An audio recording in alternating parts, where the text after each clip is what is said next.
Hello, my chaotic goblin family, and welcome to the chaos. So tonight we are going to start off with a brand new Pokemon. So yes, I do need to change that title over there. I need you guys over on TikTok to vote and tell me who should be stitching next. So we do have a few more evolutions to work our way through.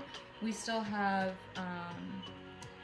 Vaporeon, Espeon, Flareon, and Jolteon to get through.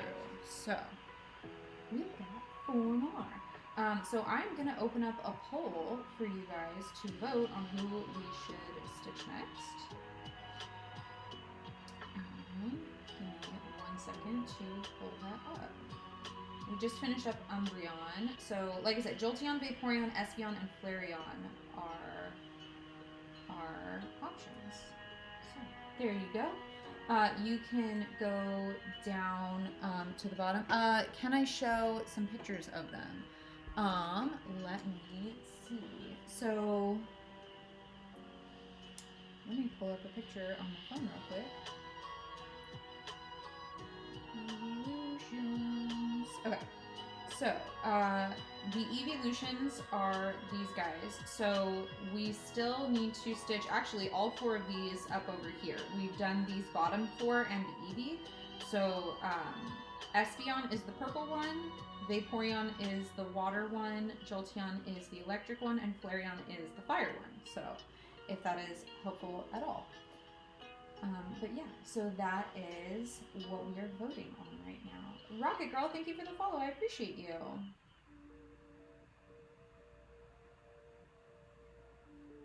Hello, how are you doing? But I have all the patterns printed out for those 4.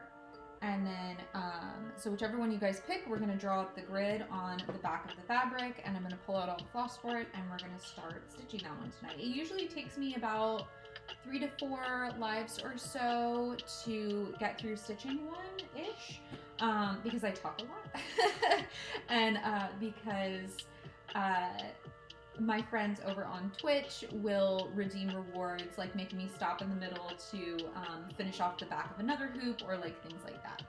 So all in all, yeah, it takes me about 4 lives or so. So about every 2 weeks or so, we are doing a new one. But yeah, today we're starting off by voting on a brand new one to start with. Kaley, I saw that you finished the Poliwag today. Poliwag is super, super cute. Indigo Void, you redeemed a Hydrate. I filled up my water bottle today, y'all, but I do have tea also, so, you know, I have to have my tea. Cheers, Indigo. But yeah, so if you want to hop on that poll action on TikTok, you've got just a minute or so left before the poll's going to close. But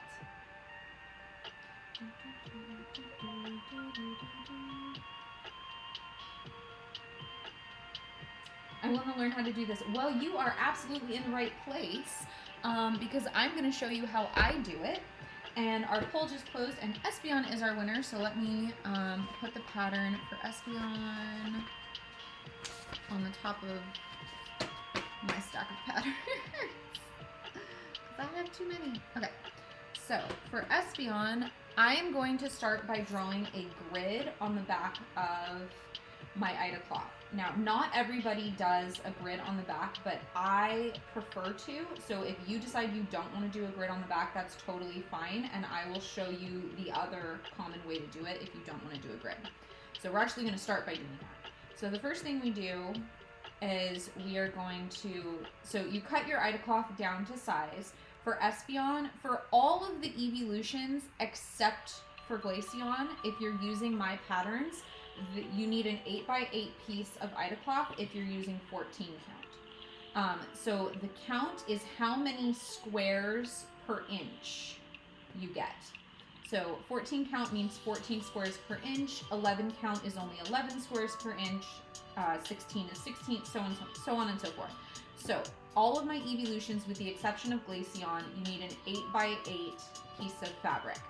So the first thing we're gonna do is we're gonna mark where the center of our fabric is by folding it in half one direction and taking a pencil and just doing a little, drag the edge of the pencil across like that. So you're gonna have a little line. Then we're gonna fold it in half the other direction and we're gonna do the exact same thing again, going the other way. So that's the center of our fabric, is the center point right here. Now, some people stop with just marking off the center and they don't do a grid. Because I'm gonna be jumping around colors with you guys, I'm actually gonna draw the whole grid. That way, no matter what color you guys tell me to stitch, I will know where to start. A lot of people, what they will do is they'll mark where the center of their piece is, because on the pattern, the red lines will cross to show where the center of the pattern is. So those two things will line up and they'll just work from the center of their piece out.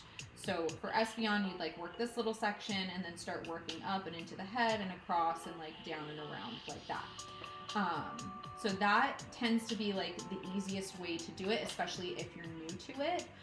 But like I said, because I let you guys vote on which color I'm gonna stitch next, it means I kind of jump around quite a bit and I don't work my way all the way across a pattern smoothly. So I like to have a grid so that I have starting points when I switch colors. So I'm gonna start with my Y axis. So from my center point, so every 10 stitches on your pattern is going to be a darker line. So I'm going to be adding all of those darker lines to the back of my piece. You can do this to the front of your piece if you're using a Frisian pen. That's the one where you iron it afterward and the ink erases itself. Or if you're using a water-soluble pen, so you wash your piece afterward and the water erases it. I just use a regular number 2 pencil. So I'm going to be doing this on the back. So this is going to be the back of my piece. And I've never had any problem with it showing through the work or anything like that. So from my center point, I'm going to be going up 1, 2, 3, 4, 5, 6. 6 up from my center line is my dark line at the 20 mark.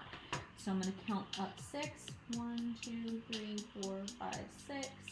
And that's going to be my first line that's going to go all the way across. And then I'm going to also need a line at 10 and a line at 0.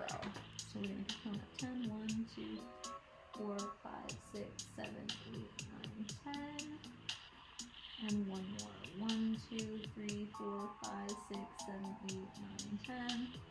Like I said, not everybody likes to put a grid, but I prefer it.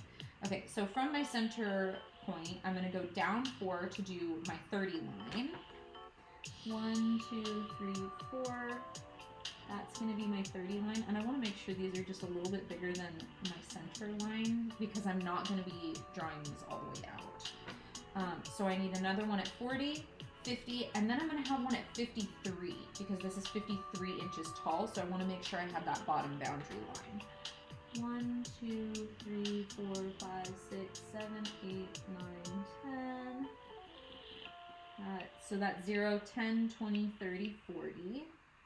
1, 2, 3, 4, 5, 6, 7, 8, 9, 10. There's 50. And 1, 2, 3 is 53. So those are going to be all of my horizontal lines. I found colored pencils that go away in water. Perfect. Those are great. If you have any kind of pencil or pen that is water soluble and washes away really easily with water, you can actually draw your grid on the front of your piece. I personally, any extra steps that I have to take between the start and the finish of the piece makes it harder for me to finish my piece. So that's why I just draw my grid on the back so I never have to worry about washing it off. If you look, this is a piece I made probably 12 years ago or so, and it's got a grid on the back because that's what I do. But I still do grids on all of my pieces. All right, so now I'm gonna do, from my center line, I'm gonna do my x-axis. That's the one that goes across. Now, the thing with the x-axis is this is the back of my piece. So for me, it will be flipped horizontally. So as I count going to the left, I'm actually going to count and go to the right on here. and I know that sounds tricky, but if you're using a Frisian pen or a water soluble and you're drawing your grid on the front, just make it match your pattern exactly, and you don't have to worry about flipping anything. But because this is going to be the back of my piece, I need to flip it on the x-axis, because as I flip my piece over to see my actual stitching, that's how it's being flipped. Did you ever iron that one that was really wrinkled? I did not. I have actually been out of the state the last couple days, which sounds so weird to me, but like, I live on the East Coast now, so like going out of state isn't like a big deal. We drove up to Pennsylvania to visit my in-laws over the weekend. So we just got back a couple of hours ago, and I'm absolutely exhausted, but no, Gyarados is still sitting here completely wrinkled. I really need to pull out my iron and take care of him. He needs some love. Tea, okay. Cross-stitching the cherry blossom tree is gonna be the death of me. So much backstitching, oh my goodness. Too much backstitching, all the backstitching. It'll be okay. You'll get through it eventually, just one stitch at a time. Like, that's all you gotta do. Okay. So here we go. I'm once again going to be starting at this middle point because I know where that is on my fabric. So I'm going to count to the left first, which means I'm going to be counting to the right on here.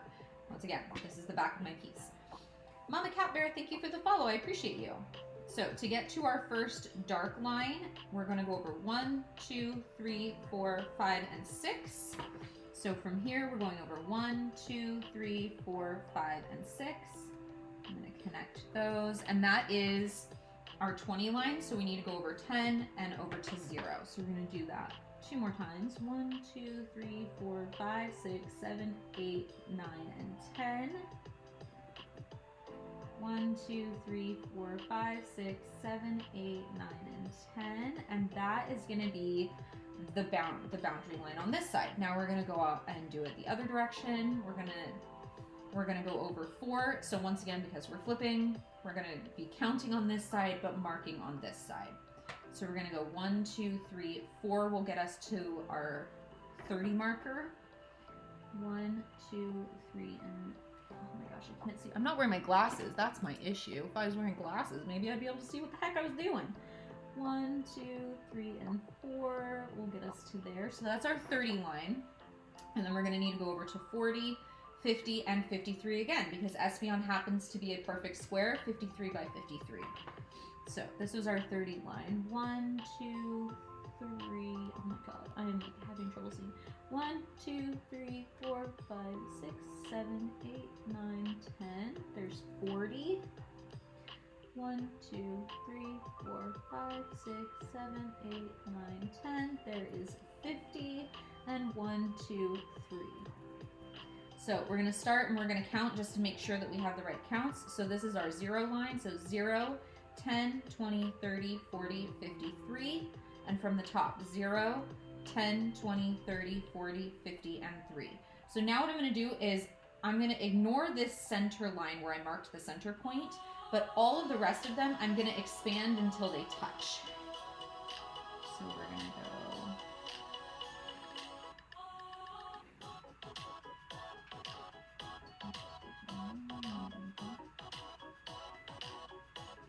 skipping the center line, that center marker.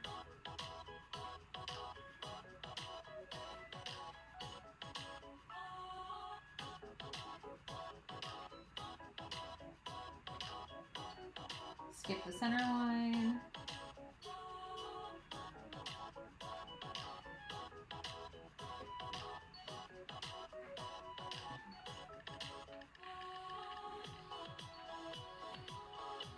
Skip the center line. Still going.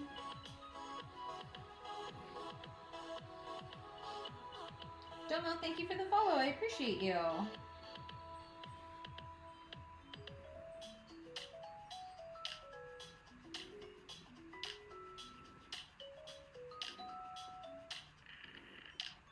Now, the cool thing about Espeon is this is actually going to be the first piece that I'm going to be working on with you guys that has some color blending in it. None of the other pieces that I've done on stream have had color blending before. Tara Croson, thank you for the follow. I appreciate you. Were you a teacher before you started teaching your own tiny humans?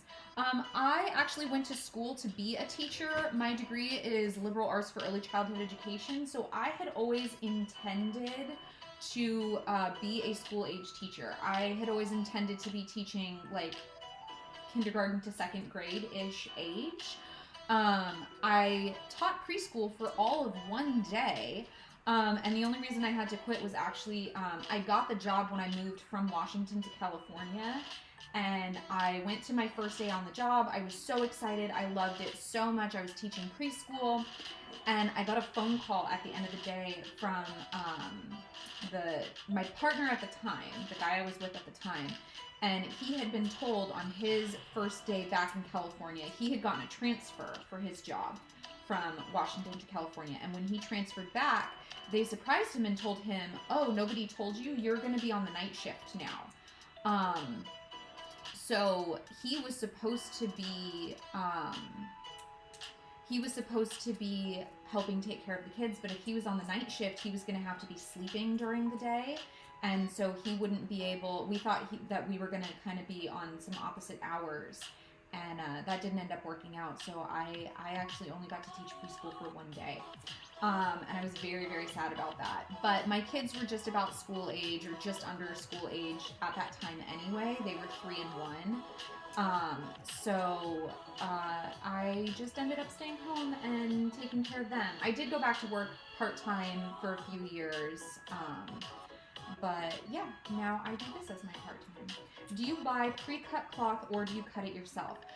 So when you go to the store, they're not going to sell cloth in this size. I think the smallest that I've seen that they sell in store is like 15 inches by about 18 inches. Because I cross-stitch so much, I actually buy in bulk. So I just bought my largest amount ever. I bought 5 yards of 60-inch wide Ida cloth. So I would recommend that if you're just starting out or you're just like deciding if you like this or not, start with like that 15-inch by 18-inch piece, cut it down to the size that you need, and then as you get more into it and as you decide you want to do it, you'll get a lot more comfortable with about how much you need to be buying, or like if you need a bigger piece for a bigger project or things like that. But I definitely have to cut my fabric to the right size. If you are looking for like, well, how do I know what the right size to cut my fabric is? All I know is that this pattern, this pattern says it's 53 stitches across and 53 stitches down, but how big of the cloth do I cut? I use 123stitch.com, and they have an Ida cloth calculator on their website that you put in, okay, it's 53 stitches across and 53 stitches down, and I'm using 14 count cloth, and I want to have a 2-inch border all the way around it. And it will say, great, you need to cut a piece of fabric that is 8 inches by 8 inches. Now, if it is like my polywag pattern where polywag is short and wide, when you put in those stitch measurements, it'll tell you, oh, you need an 8-inch wide fabric, but you only need it to be 7 inches tall. If you're framing it, that might be okay. But if you are putting it in a hoop, even just to work on it, whatever the bigger measurement is, cut it in a square to that bigger measurement. That is what I always recommend. So if it says to cut a 7-inch by 8-inch piece, just do an 8-inch square, because you're marking off your center marking anyway. It's always better to have a little bit of excess fabric around the edge than to not have enough. Is there a way to print the pattern onto the material? I genuinely don't know, because I don't use printed patterns. I never have. I'm sorry, I take that back. I have once, and it was a mess. And it was the first one that I ever stitched. I didn't know what I was doing, and so it kind of turned me off from printed patterns personally. But that being said, I know that a lot of people really, really like them. But as far as I know, everybody that I know buys them in kits that already are pre-printed. So I wouldn't know how to print it yourself. There may be tools or things like that to do that, but I have no idea. I'm here. Hello, Akuma. How you doing? At least as best I can with having no internet. I'm stitching too. Oh, very nice. Welcome. Welcome, welcome.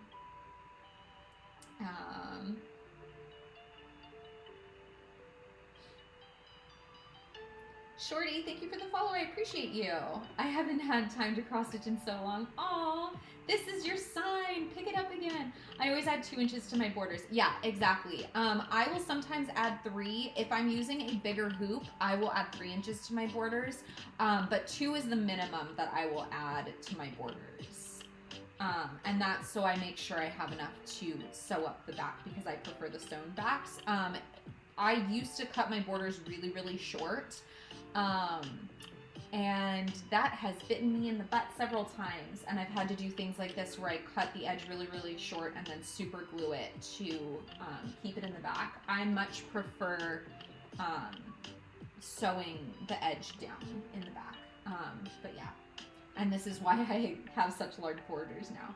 Butterfly, thank you for the follow. I appreciate you. And Aorica, oh my god. Aorica Zurin, thank you for the follow. I appreciate you as well. What do you use as a grid? I just did this with pencil. I literally just took a pencil, I marked off my center line, and then I counted out my grid from there based to make it match where the grid hits on my pattern.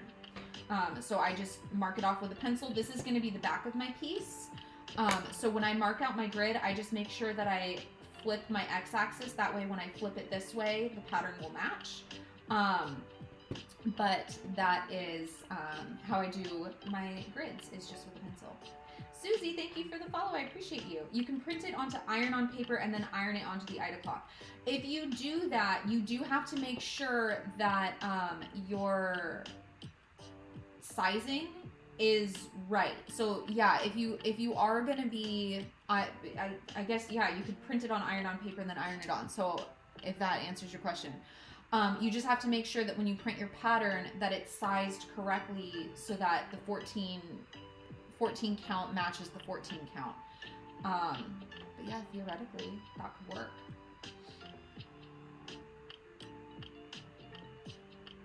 My mom bought pre-gridded Ida and it's a game changer. Yeah, they make that now, which is amazing.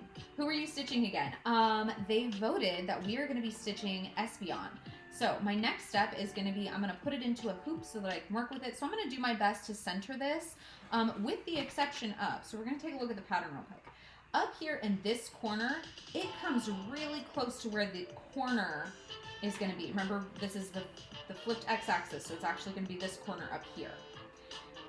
But if we look at these other corners, it doesn't come anywhere near these other corners. So when if I were to hoop this and try to perfectly center it, I'd be cutting it really, really close up here, but he wouldn't even be coming. He'd be hitting here and here, but he'd be leaving this big gap, so he would be very off center. So I'm gonna go boop and just give that tail a little bit of extra room up here when I hoop this. That's another reason that I give myself a little bit of excess fabric around the edge, is just because it is centered on the pattern does not mean that that is what actually looks centered in the hoop. So we're gonna smush this on there. It's hard to do on my own lap. This is much easier if you're standing up at the edge of a table and you can put your full body weight into it. I'm doing this on a lap desk, so it's a little bit tougher to get it on there. I use a fabric marker for my grid. Yeah, anything that irons on or washes off, or irons off or washes off, is great to use. I don't like adding any extra steps to my pieces if I can help it. Hence Gyarados being in desperate need of an ironing before I can put him in a hoop for, years now. Literal years. He's literally been needing to be ironed for years. And he still has not been, because it's an extra step. It's one more thing that I have to do. And so for me, every little hurdle is a big deal, unfortunately. Even though this is my job, you'd think. You'd think I'd be able to jump the hurdles, but no, I can't. Toots, thank you for the follow. I appreciate you. Should I grid off my patterns? Yes, I should, but do I? That's a different story. That's okay. Not everybody likes gridding. And to be honest, like, you definitely don't have to. Everybody's process is a little bit different. I especially do gridding when I am stitching here with you guys, because I let you guys vote on which colors I'm gonna stitch. And so because of that, I like to have a grid, so if you guys pick a wild color that isn't touching anything yet, I can figure that out without having to count too much, because the more I count, the more likely I'm going to make a mistake. So if I have a grid to base it off of, I'm less likely to make a mistake. I will still probably make mistakes, and I do quite frequently, but then you get to see how to frog, so it all works out. Yule's Queen, thank you for the follow. I appreciate you. I'm cross-stitching a horse that's 200 by 200 on 18 count. Very nice. I'm going to pull this camera up a little bit. Daughter of Favette, thank you for the follow. I appreciate you.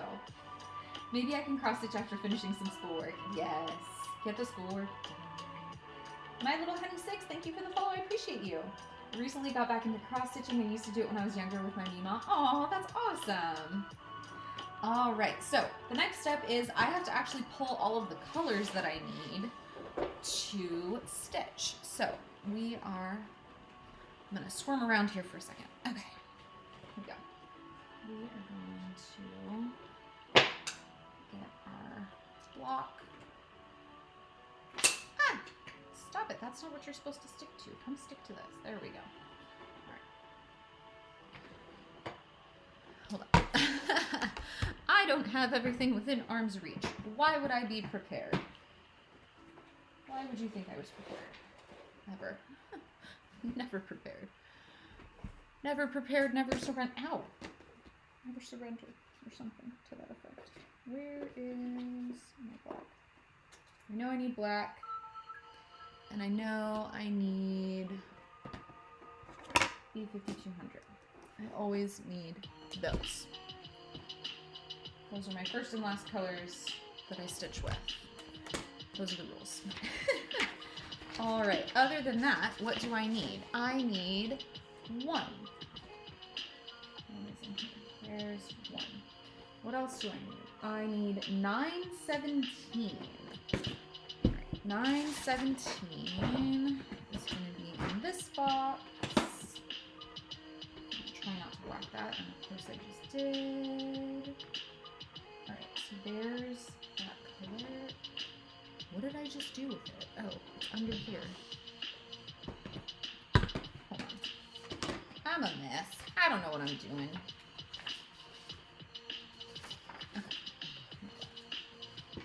Okay. There we go. Put that there, Elle. Come on. This one.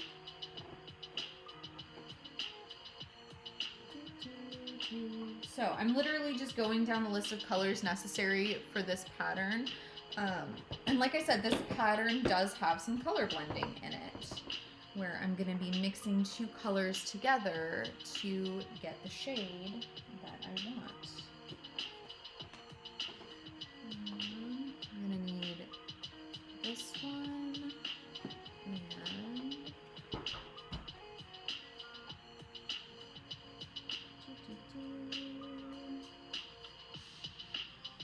I apologize. If I missed your question or comment, I will come back to it. I promise. I promise. I will come back to it. Okay, if it's a color blended, I'm going to set the second color off to the side for the moment because I don't have enough space in my little block. There's one of them. 2, 11 is not in here. 2 is though. Okay, that's gonna. Get off there. Alright. I'm gonna set that aside. Okay, so 209 and 34. So that one gets set aside there. Oh my gosh, I keep going back and forth between my two boxes. This is what happens when you have all of the colors. There's too many colors. 153. Ah! I attacked it. I'm sorry. I am clumsy. 2, 11. 23.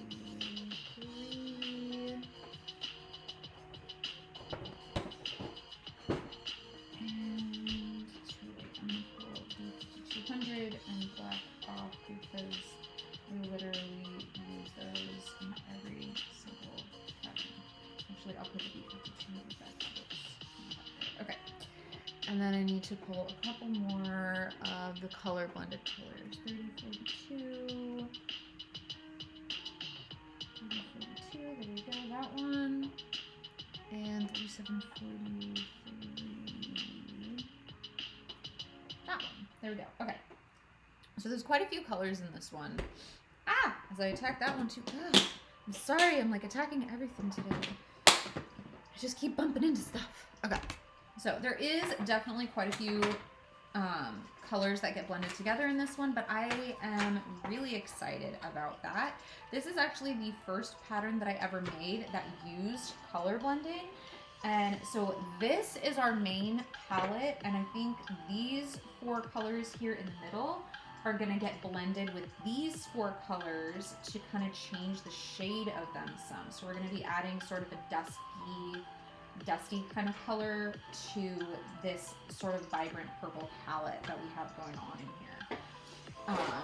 So the first thing I'm going to start by doing is I am going to stitch some of the black onto here because I like to give myself a nice outline to work with when I first start a piece. It gives me kind of the shape and helps me kind of figure out where I'm going with this piece to start with. So I'm gonna stitch up the black, and then when I'm done with that, I will let you guys tell me what colors we are going to stitch after that. Let me just check the comments real quick and see if I missed anything. Tori, thank you for the follow, I appreciate you. And Josie May, thank you for the follow as well. Kristen Jackson, thank you for the follow, I appreciate you guys all so much.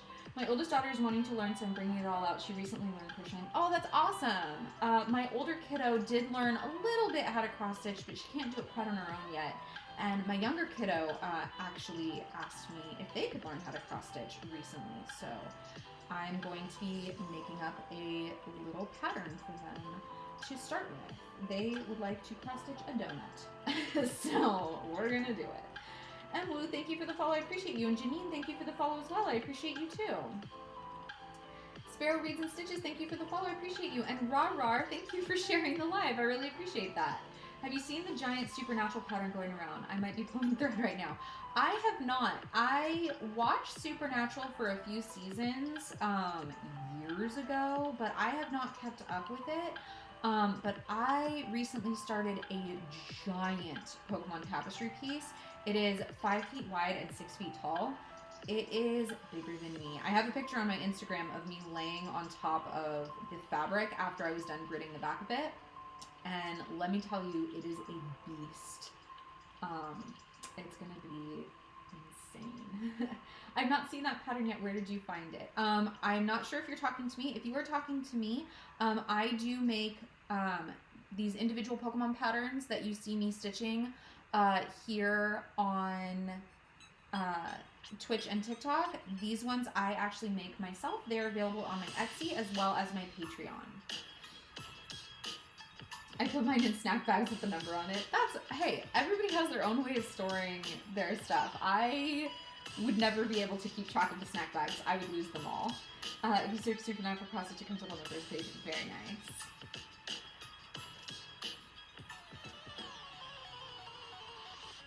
Callie Miller Brown, thank you for the follow. I appreciate you. I got crocheting to do. That's okay. Seeing small bobbins of 510 is so weird because I've used the Cone of Doom forever. Okay, so I have a Cone of Doom. I use the bobbin when I am traveling. So I was at my in-laws' house this weekend stitching, and so I cut off some hanks to put on a bobbin to take with me while I'm stitching. But I do have the cone. So this is all that I have left after stitching this weekend is this and one other tiny little piece. And then I'm going to be switching back to the cone. But yeah, she knows how to crochet better than I do. She shocks me when she makes. Oh, that's super awesome. She made me a mushroom and a pickle. That's so sweet. I love that. I love all the different ways people cross stitch. I grid, use bags to organize thread. Yeah, it's a choose your own adventure hobby for sure, which I absolutely love. Wow, that's awesome. It really is. It is 200 pages of pattern and over 250 or I think it's 250 colors. It's insane. It's going to take me literal years to get through. Rara, thank you for the follow. I appreciate you. Which pattern are you doing? I'm working on Espeon. Oh yeah, my favorite. Yay! Okay, hold on. We just got a pet treat time redemption, so I'm gonna move the cameras real quick. Oh, she heard me. One of them heard me. I wonder where the other two are. Where are the crazy cat twins? Oh, here we go. Okay, so this is Clover. Babies! Treat time! The door's open, so they can come down here. They haven't come down here yet. Let's see. Oh, I hear them coming. Here comes the tornado. Hi! Oh, here's one. Oh, the other's over there. Hi, August. Here you go, sir. Where's your sister? She's got to come over here. There's the void. There you go, baby. Good babies. They were upstairs, heard me shake it, and came absolutely running. When you go to colorblind for the first time, would you show us how to colorblind? Absolutely. I'm going to be showing you how to do it as I work through this piece. Absolutely. Sunshine and Bullets, thank you for the follow. I appreciate you.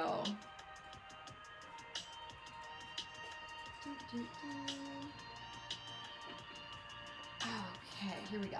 So yeah, so I'm gonna start with black. That one's obviously not gonna be blended with anything. Hold on, let me make sure my black is okay. We're good. Okay. So let's. Hi, baby. Nice, sweet girl. Let's start up in this tail corner. So from the very corner, we're gonna go over 1, 2, 3, and down 1. 1, 2, 3, and down. So that's gonna be the tip of this little tail. The Chaos Kittens, always. These Chaos Twins. She's now sitting on top of all of my stuff down here. Like, staring at me from under the table again.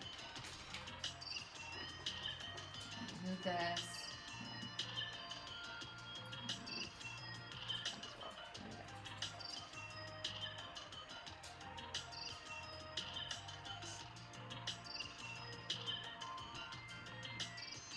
Yeah, I definitely call cross-stitching a choose-your-own-adventure hobby because every single step of the way can be done multiple different ways. And so everybody gets to decide for themselves what works the best for them.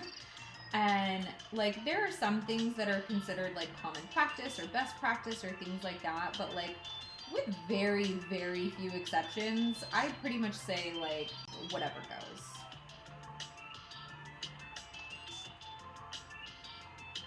I know some people get a little snooty about, like, oh, you're not supposed to tie off knots in the back or, like, whatever. And I'm just like, if it's staying in a hoop, no one's ever going to know that you tied knots on the back instead of leaving it under. It's fine. If that's easier for you, then do that. Even if you are putting it in a frame, like, it's fine. It's not the end of the world.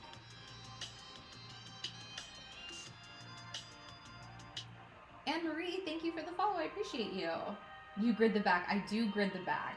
That way I don't have to iron it to get frizzen pen off or wash it to get water soluble pen off. I just use a plain old number 2 pencil on the back to do my grids. I tie knots all the time. I almost exclusively tie knots. But most of the pieces that I work on are going to be staying in a frame, or staying, not in a frame, in a hoop. So you've got like a 1/4 inch buffer on here. No one's going to know that you tied knots on the back. It's not going to be pushing up against your piece. Like, it's fine. Mommy of 4, thank you for the follow. I appreciate you. I grid with thread. I have heard that a lot of people grid with thread. I have actually never tried that method myself, but I do know a lot of people who really like doing it that way. Alright, so we're going to do a tiny jump. Let me double check my counting and make sure I did that go out to finish the tip of this tail.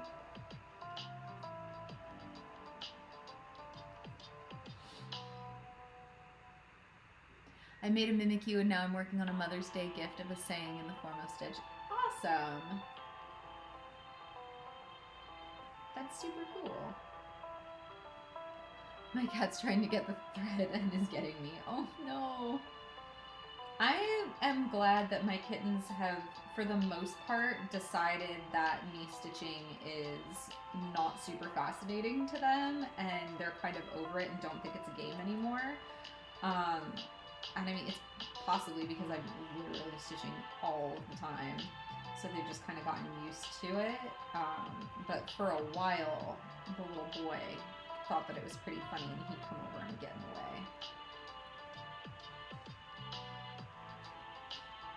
Gridding the back is brilliant. I currently grid with thread and it takes me so long. Oh, I'm sorry. How do you grid with thread? So, if you've ever done like a basting stitch in like sewing or something, you're basically just going to be taking a piece of thread and loosely weaving it up on your grid lines,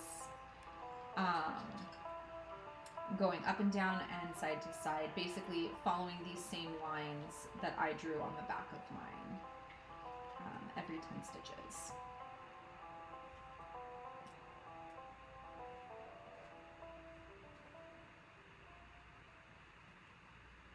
Sarah Penny, thank you for the follow. I appreciate you. And then when you're done, you like can pull the thread out. I started a new cross stitch. It's the Dick Butt cartoon for my teen son. I don't know that one. I am not familiar with it, but it sounds like something a teenager would probably really love. Sincerely, Samantha Crochet, thank you for the follow. I appreciate you.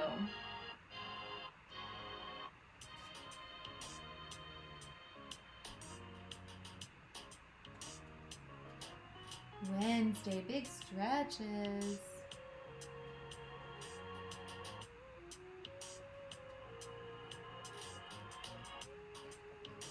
Where do you get the thing holding the ring? So this is a craft stand from Loops and Threads. I bought it from Michael's. If you follow the link in my bio, I have a blog post called Supplies I Use or something like that. And I do have a direct link to the exact same one that I use. If you are going to buy it from Michael's, I highly recommend using a coupon. They offer like those, 30, 40, 50% off coupons all the time. You can use it towards this. I highly recommend it. This has actually like changed my cross stitching game so much because now I can stitch two-handed and I don't have to be holding on to the hoop all the time. I used to get like, I have some mild arthritis in my hands, and it used to make my hands ache holding the hoop and having to like flip it back and forth all the time. So having something to hold my work for me has been a huge game changer for me. Earwax, thank you for the follow. I appreciate you.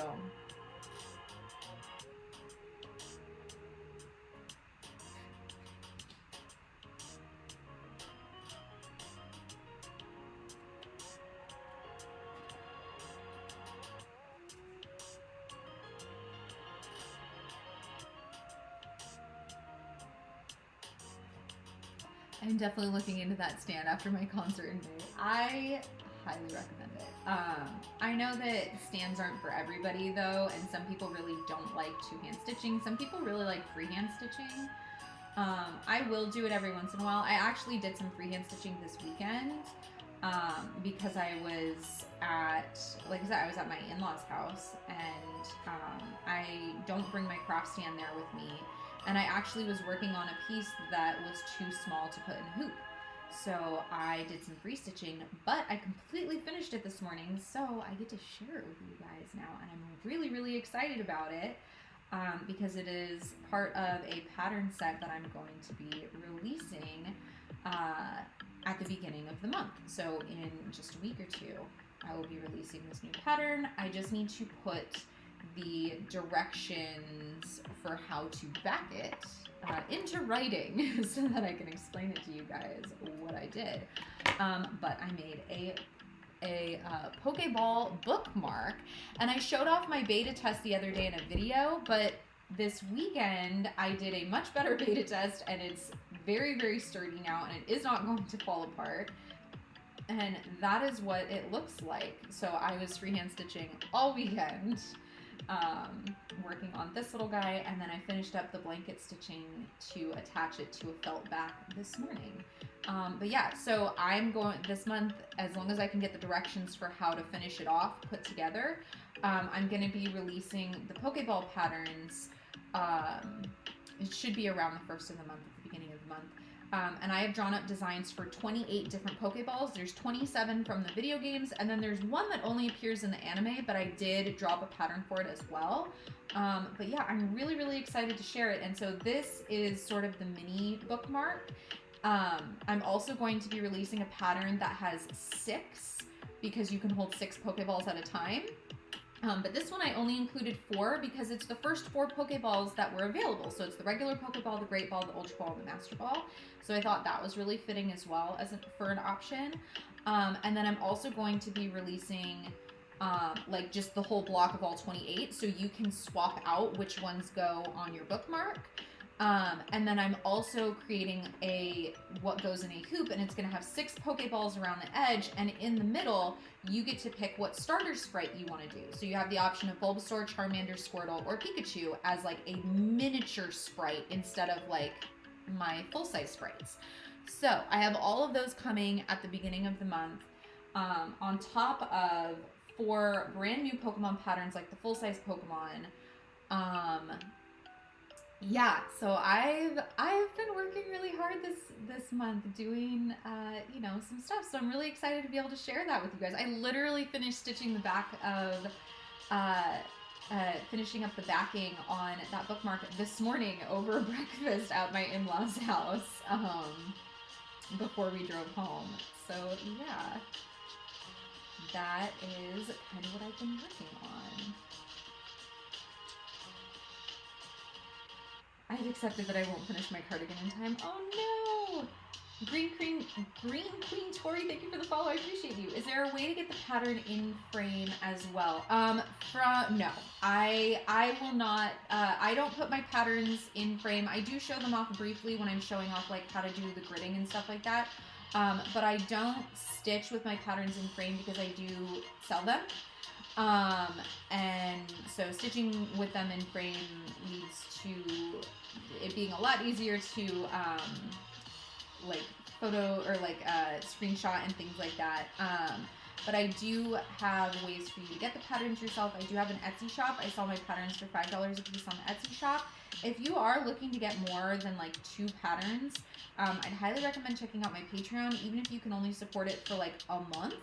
For the price of 2.5 patterns, you get access to my entire library of Pokemon patterns, which is currently 44 Pokemon patterns, and I add at least 4 brand new ones every single month. This month I'm also going to be adding the Pokeball bookmark patterns and stuff like that to the Patreon library as well.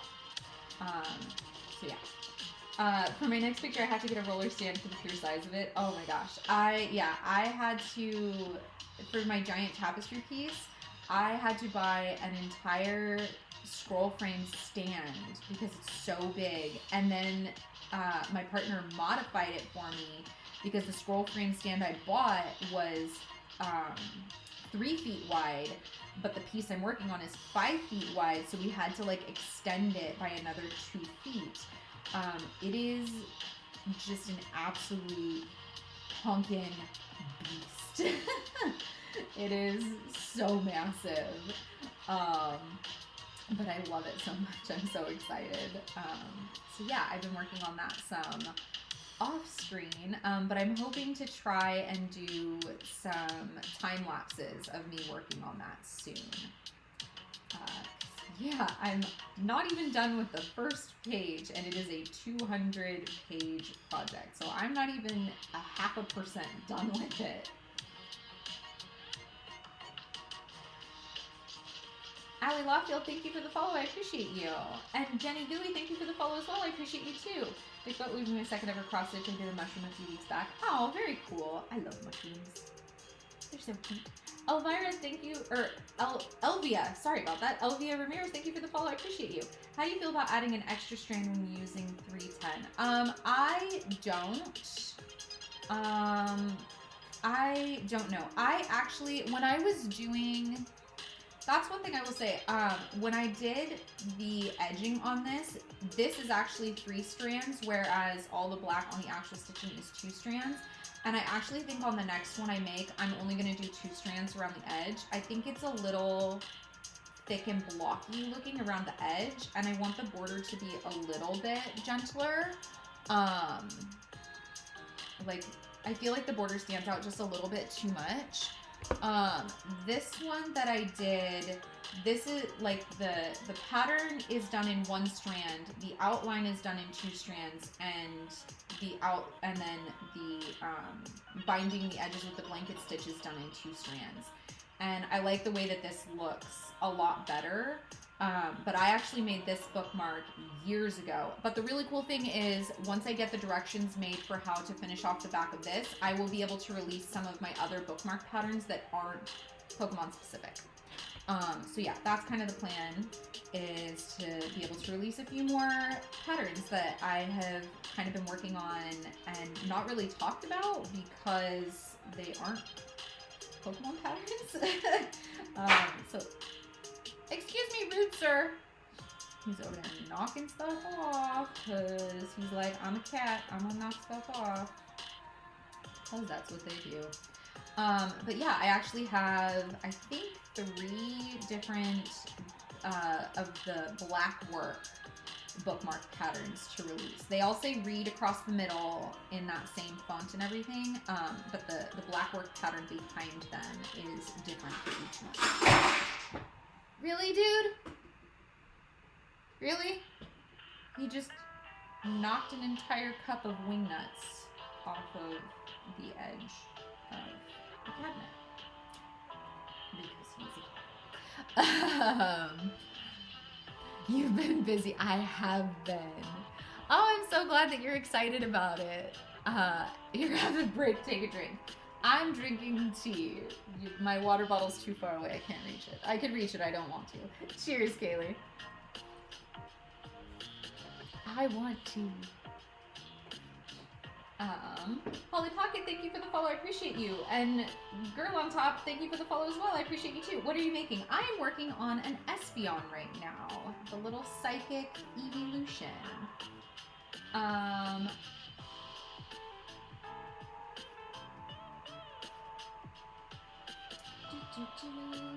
That's so cool.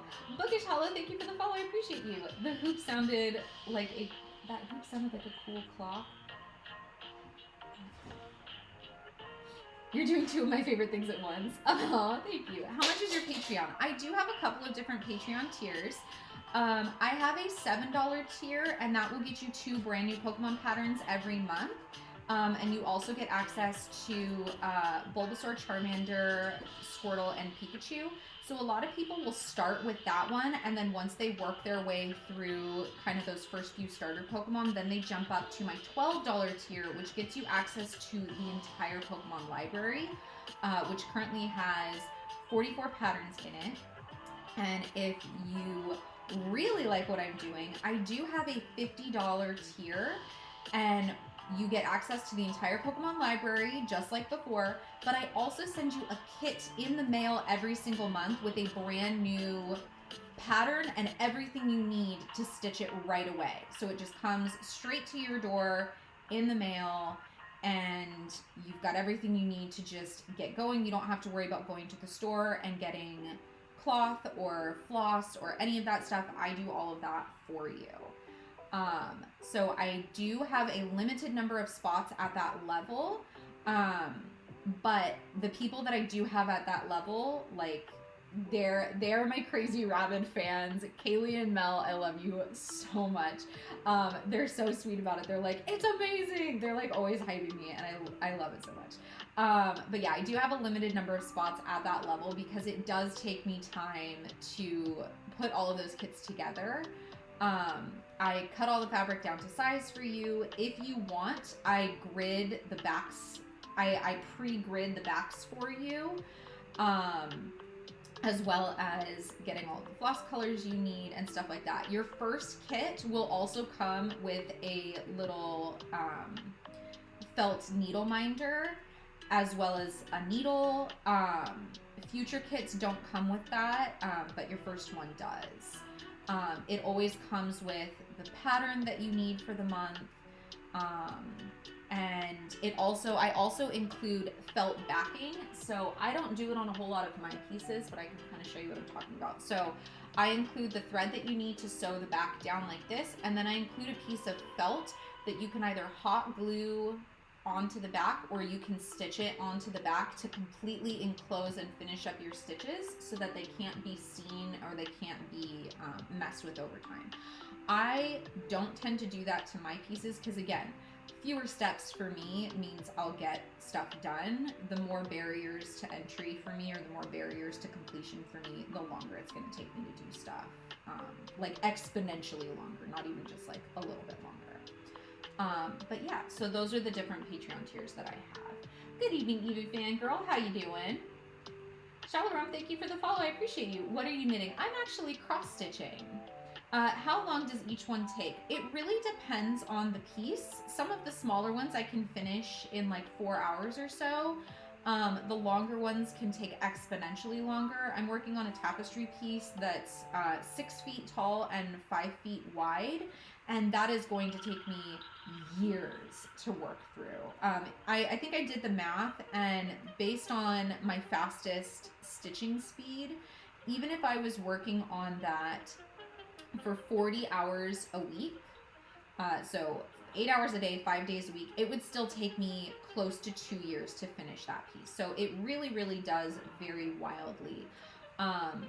I can stitch about 200 stitches an hour when I'm not live streaming. When I'm live streaming, I definitely slow down because I am talking to you guys, I'm answering questions, I'm doing tutorials, I'm pausing to do hydrate checks and to finish off the backs of other pieces and things like that. So I definitely recognize that I do go a little bit slower when I'm stitching on a live stream. So typically when I'm stitching on the live streams, it'll take me about 4 live streams of 3 hours each to finish a piece of this size.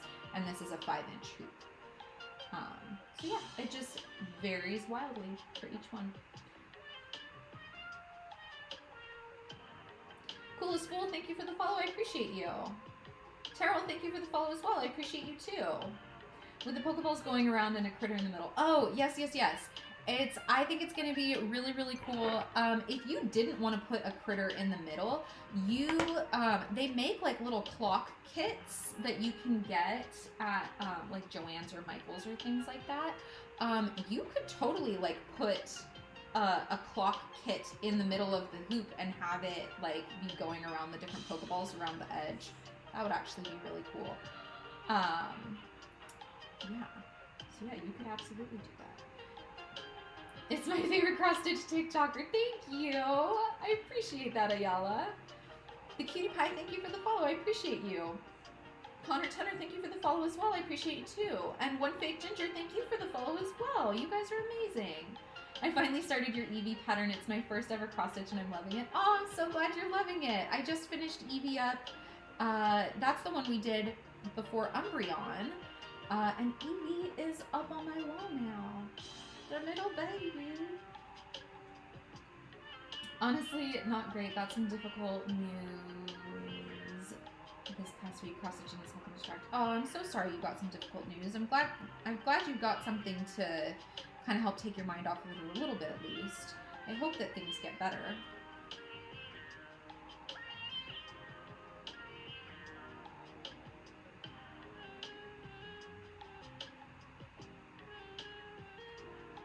Ed Brown, thank you for the follow. I appreciate you. And Star Child, thank you for the follow as well. I appreciate you too. I struggled with the gridding part, but I think I'm doing it right now. Like I said, even if you just do that center cross and then work your way out from there, that is absolutely a valid way to do it. But I recommend you at least do that part. If the rest of the gridding is difficult, just skip it. Just ignore that part. do something else. All right. I drink too. Good job, Akuma. I felt so spoiled stitching Poliwag. Everything was there and all set and it was glorious. Aw, Kaley, you're wonderful. You're such a good hype person. Like, I appreciate it so much.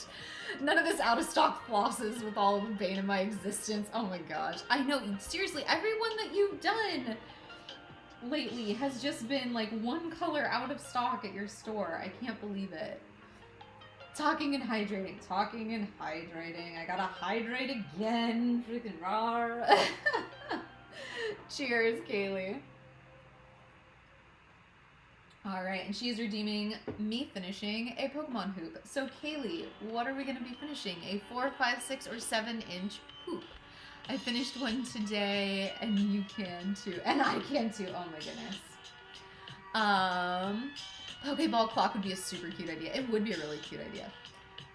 I have the starter sprites as 12, 3, 6, and 9, and then Pokeballs in between them. Ooh, I might be able to put together a pattern for that fairly quickly now that I have like all of the sprites and patterns done for all the rest of it. I might be able to set that up for y'all. A 4-inch, please. All right. We are gonna have to see what I have in the 4-inch file that needs to be finished still.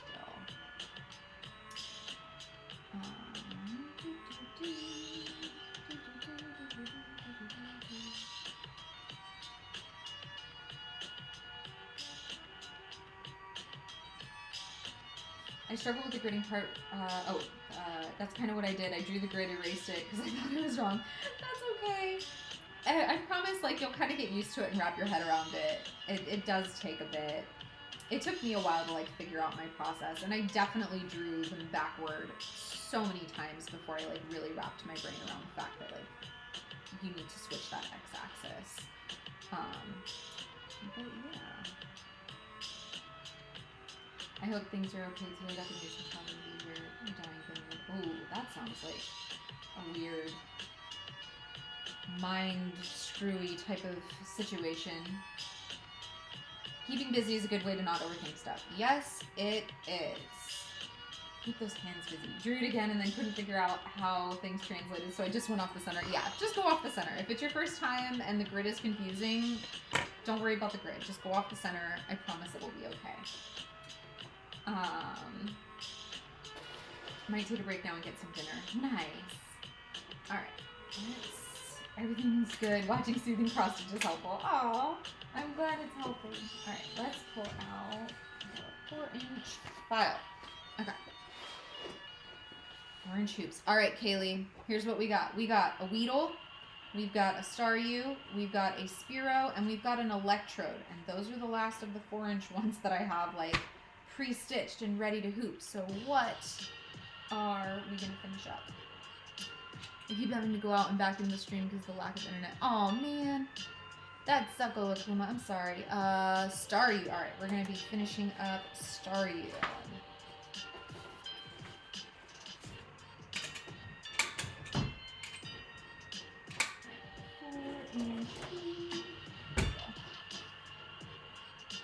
So my partner and I were talking about how I can store the hoops so they're not just in the drawer.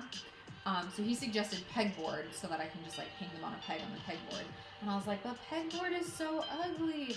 And then I saw that somebody had taken pegboard and like spray painted it like teal and then taken some molding and like put the molding around the edge of it so it looks framed. And I was like, yes, please. If we paint it and frame it so it looks pretty, I will accept the pegboard on the wall. So we're gonna put it on that wall, so you guys won't be able to see it on the stream, but I will be able to keep inventory so much better of my hoops and what sizes I need and how I'm doing with that. So that is definitely something that will be coming, and I will probably be sharing like videos of it as we go through that process. But that is currently the plan. Is this drawer, as much as it's been like, okay, it's working, it's incredibly difficult for me to keep track of my stock because I can't stack everything in neat little piles in there. It's just kind of tossed in and hope for the best. I'm thinking about doing these and doing my son's room in Pokemon theme. You definitely should. I highly recommend it. If you hop over onto my Twitch stream, which is linked in my bio, you can see the wall behind me is covered in Pokemon hoops. And I think even if you just did a handful of like some of your favorite ones, it can look really, really cool. I have some older videos on TikTok in my Cross Stitch and Patterns playlist where behind me on the wall you see like just a handful of them, but I like kind of like put them in like a little like pattern going down the wall. And I loved the way that it looked. So yeah, I highly recommend doing like kind of gallery wall style with Pokemon hoops. 10 out of 10 would recommend to a friend. Harvey, thank you for the follow. I appreciate you. Oh no, Phoenix, why the sad face? What is your Twitch? It is the same as my name on here, except instead of an O, it's a 0. So alphabet soup with a 0 instead of an O. All right, so I re-hooped it, so we kind of did our best to center him. The next thing I'm gonna do is I'm gonna cut a loose circle all the way around this to kind of cut off these excess corners. So we gonna do that. My boyfriend and I were only ones who paid it this month, and we were suffering because no one else paid it. Oh, that sucko. I made it. It was a long day and had some sassy pups today. Welcome, Chibi. I hope that the sassy pups appreciate you. All right, here we go. So we're gonna cut a loose kind of circle. It does not have to be perfect in any way, shape, or form. I try to cut it about an inch or so out from the edge of the hoop. And other than that, I'm literally just kind of eyeballing this. Just keep going. It'll be fine. Does not have to be perfect. There we go. Okay, so this is garbage. I'm just gonna throw that in a little trash can right here. And then take another quick drink of tea. They are super cute, just sassy. Aww. Amanda Smith, thank you for the follow. I appreciate you. Okay. So. I can't read that. What does it say? J-Light, thank you for the follow. I appreciate you. My eyesight, so bad. I really need to go and get real glasses instead of just dollar store reading glasses. All right, so the next step I'm going to do is I'm going to go around this edge again, and I'm going to be cutting little snips in from the edge to the center to make these little tabs that we're going to be folding down and sewing. So I'm going to go around about every, I don't know, inch or so-ish. This is a smaller hoop, so I'm going to put these, make these little tabs a little bit smaller. If I was doing a bigger hoop, these would be much wider tabs because you need them to overlap more because the circle does not wrap around itself as much. I'm sure there's some technical terms for this. I just can't think of what they are at this moment. My brain stopped working. No thoughts, just vibes.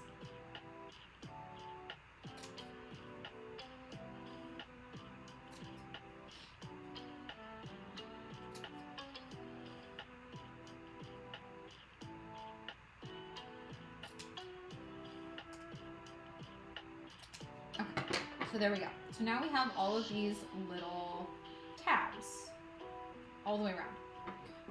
So my next step is going to be to get some spare floss.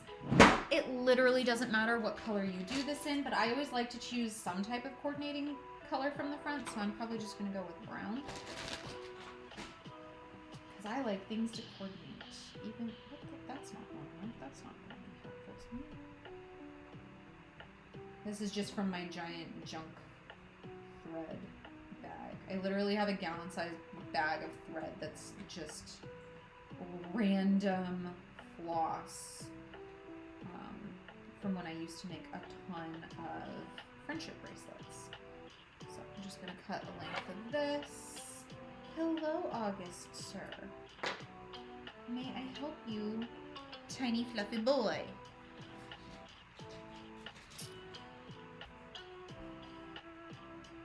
Imar, if you have one in your area, I need to find someone who takes my insurance. So that is my biggest thing, is I need someone who can take my insurance so I can get a proper eye exam and figure out what I need my prescription to be.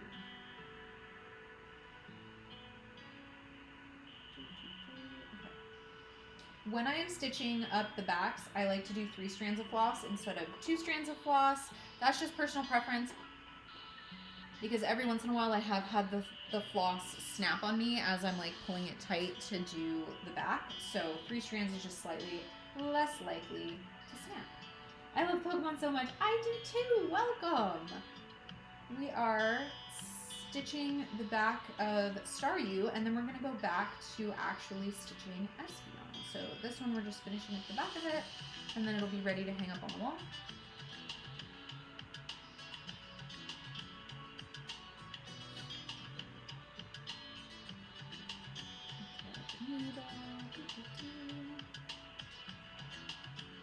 A giant One Piece themed cross stitch. Very nice.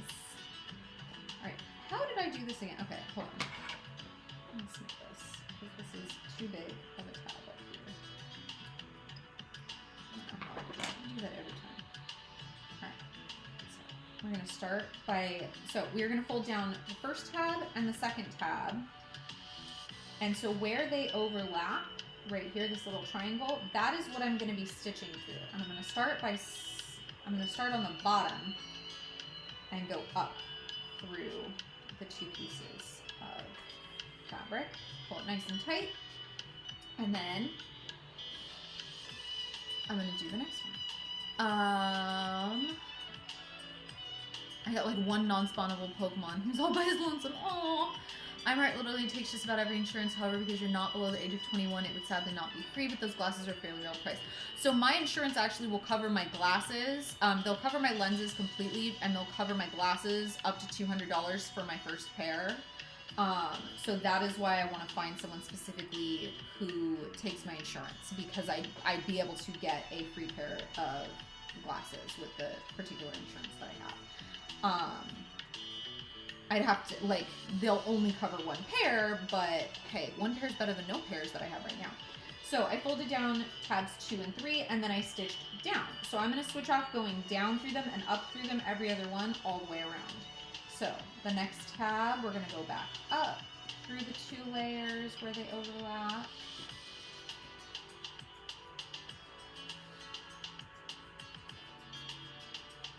Shiro, thank you for the follow. I appreciate you. I went over to your Twitch and saw the wall. I never thought about doing different sizes. Oh yeah, that is the cool thing about the patterns that I make, is because they're based off of the actual sprites, they are appropriately sized next to each other. So like the little ones are smaller and the big ones are bigger. So I actually really like that about them. And they kind of like fit together a little bit disjointedly, but like I think it's a really cool way. And because I just stuck them up with like a nail, I get to pull them down and rearrange them all the time and be like, oh, I actually want this one to be over here and I want that one to be over there. And I just kind of like move them around all the time. So if you've ever seen like my past Twitch streams and you're like, hey, my favorite moved, it absolutely did. I moved them. Every time I put new ones up on the wall, I end up moving them around because I'm like that. Will I ever be satisfied and leave them alone? No, probably not. What kind of insurance do you have? I have Aetna Better Health of Maryland. So it's a Maryland specific health insurance. I'm gonna lose my mind if I mess this pattern up and it doesn't fit the cloth I cut. I'm nervous. I'm a quarter of the way down. Oh man, if the cloth doesn't fit, I'm gonna be so sad for you. Do you do commissions? I do offer commissions. If you would like a quote for a commission, you can shoot me a DM over on my Etsy store. That is the best way to get in contact with me, outside of asking questions during lives, because I get reminders from my Etsy shop, like the messages get sent directly to my phone and I'm able to answer them there. If you shoot me a message through TikTok, I probably won't see it because TikTok does not tell me that I get messages, even though you're supposed to be able to. So yeah, the Etsy shop is actually the best way to get in contact with me, especially if you're asking about a commission or if you're asking about if I will make a pattern for a specific Pokemon. Yeah, that's typically the best way to get in touch with me about that.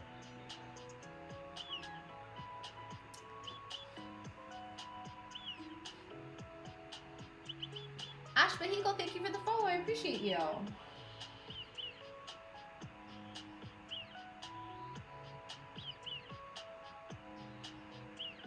What is this called? I can't remember, sadly. So I'm doing cross stitching, and I'm actually just finishing up the back of this piece. So give me 1 second, and I will show off the front of it, and it'll be all done. The Cutie Pie, thank you for the follow. I appreciate you. I'm gonna go up 1 more time, do this one, and then I'm gonna tie it off.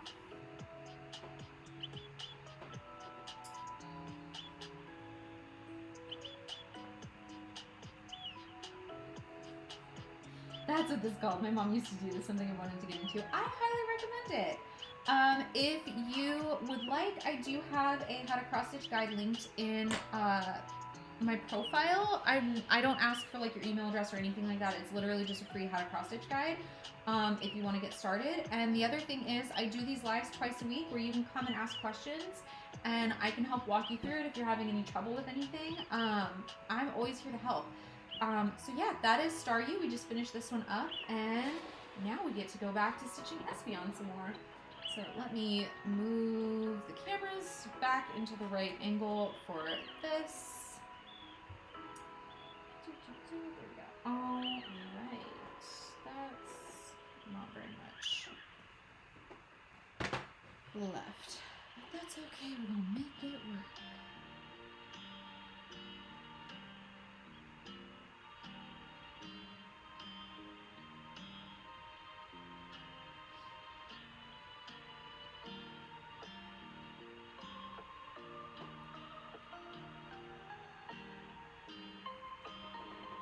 That's awesome. I have anxiety and need more coping skills like this. I diamond paint mostly at the moment. Oh my gosh, yeah. If you do diamond painting, you'll be able to pick up cross stitching so easily. The patterns that you're reading are so similar. Staryu looks awesome. Oh, thank you. All right, so on this one, we're going to be going down starting 10, 20.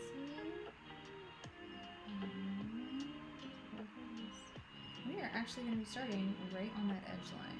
On the 20 line. That's convenient.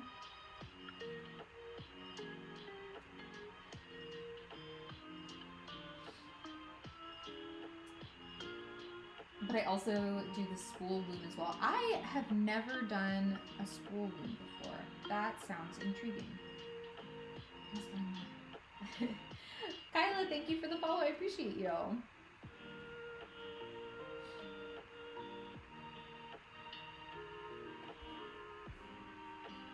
Switching glasses, switching glasses. Can't see anything. Okay, there we go. I swear these ones are better. I have over 2,000 points. I need to start redeeming. Oh my gosh. I almost upped the hydrate, like the amount of points you need to redeem a hydrate today since y'all nearly killed me. Not last time, but the time before. Last Sunday, y'all nearly killed me with the hydration. I think I went pee like twice during the live, and then as soon as it was over, I had to go again, and then before bed, which was only like a half hour later, I had to go again, and then I woke up in the middle of the night. So that was excessive, y'all. I thought I was dying. Do a pet dream, please. I did one earlier. Only 3 are permitted per live. I don't want to hog them all. That's okay. The babies love it. Yeah, we do. I do have a limit on how many times we can redeem for the babies each night, because if we give them too many, they do start to get a little aggressive with me and with each other. And also, we don't want them to get sick because we do want them to eat their normal food and stuff like that. So we had talked it over before I started that as a redemption. And so we did decide to limit it to 3 for that reason. So yeah.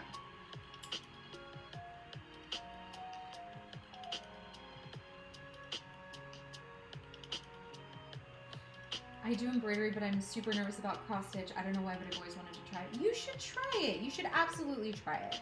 I am not good at embroidery. I love watching it and I love the idea of it. And every once in a while, I'll be like, I'm just gonna try it again. And then I realize my brain does not like embroidery very much, which is sad because I love it so much.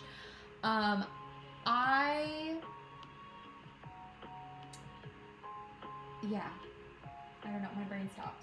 It skipped. Kaley, cheers. I'm hydrated. I am hydrated. I was a little too hydrated. The baby treat should be higher in my opinion. I mean, maybe. Cheers again. The other thing that I still need to work on finishing up doing the shinies. So I actually don't have a whole ton more of these for you guys to redeem. I've got like probably 3 or 4 in each of the 4 sizes left, but y'all are like quickly eating them up because you guys usually redeem like 3 or so, on average about 3 per session or per live. So once you guys are out of them, I was like, what am I gonna do? What am I gonna like have as a redemption? And then I remembered like, oh yeah, I'm making all those shiny patterns and those are gonna be a pretty high redemption as well. So that's my plan, is to hopefully have all the shinies ready for you guys to be able to start redeeming, for me to be adding those to the library as well. All right, Comb of Doom, because I'm out of black thread. So here's what we're doing. I'm using my floss winder thing. I gotta undo a few of these. As I detect the... I can't like unwind this faster because there's an overhead camera and I keep blocking it. Alright, so we're gonna move, Cone. 2, 3, 4, 5.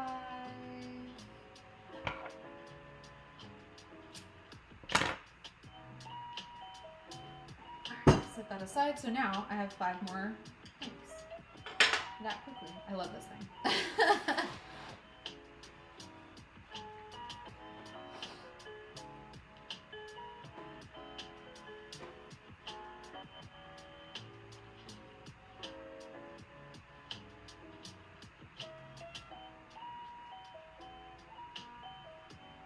It's like diamond painting, but you make the diamond instead of placing it. Exactly. Yeah, you're just stitching a little X instead of placing a diamond. How did you get stuck on the sweater? Stop that. Why? Why you do this?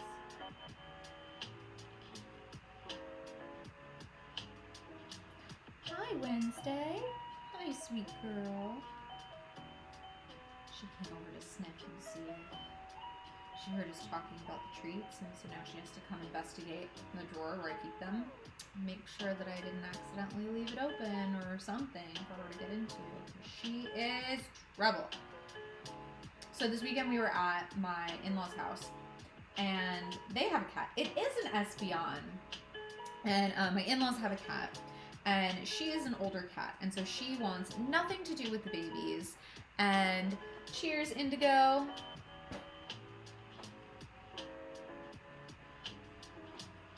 I would trade with you, but I don't know how the game works. Hi, Wednesday. Wednesday, you were on my lap. She just knocked into everything. What are you doing, miss? That's, yeah, thank you. So their cat, Jingle Bell, is also a void. But she's older. She doesn't want anything to do with the baby. She just wants to be left in peace to sleep all day. 1, 2, 3, 4. So my mother-in-law keeps a little bag of cat treats on her dresser to give to Jingle Bell. And Wednesday, my little void, has a history of stealing the entire bag of cat treats, walking off with it, and then literally trying to bust it open to get into all the cat treats. And she has succeeded on a few different occasions doing this. She will tear into a bag of cat kibble. When we were moving across the country, we stayed the night at Nana's house. Nana being one of the moderators on my server. and he jumps in on the Twitch streams and stuff like that every once in a while.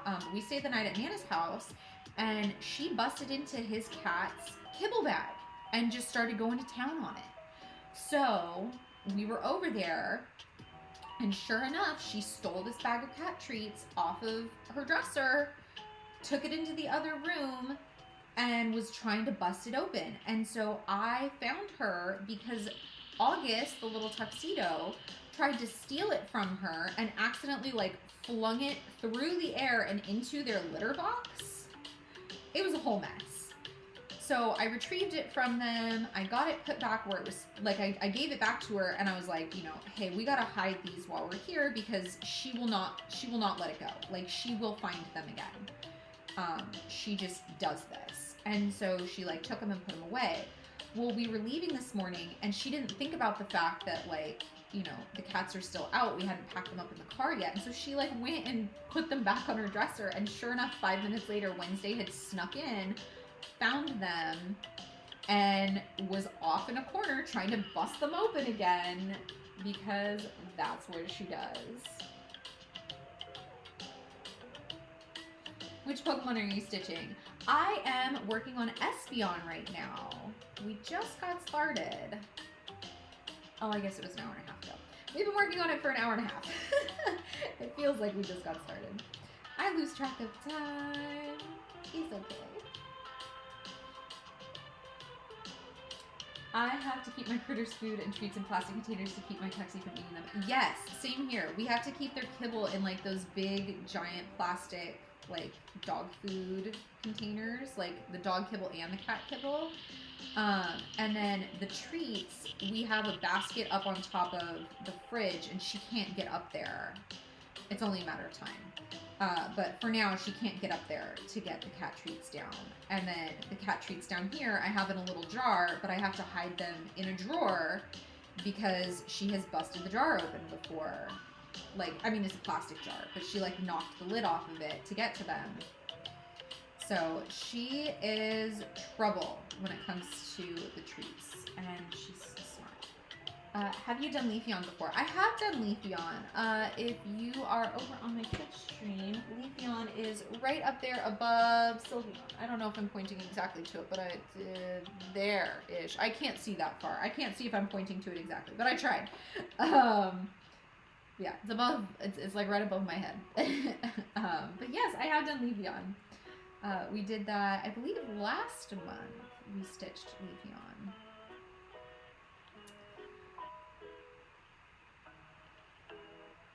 Kitty.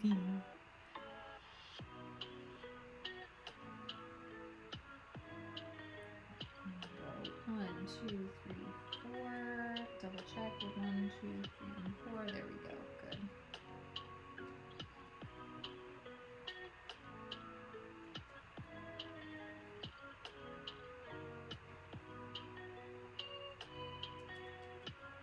I think after Espeon, we're only going to have 3 more evolutions left.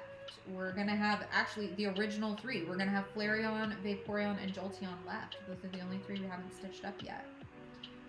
So, yeah. I'm about to do Gengar evolution pretty soon. Very excited to work with plastic canvas for the first time. Ooh, very fun.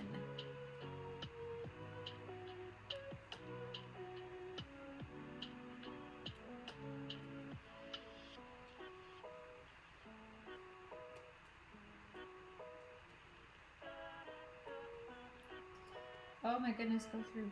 There we go.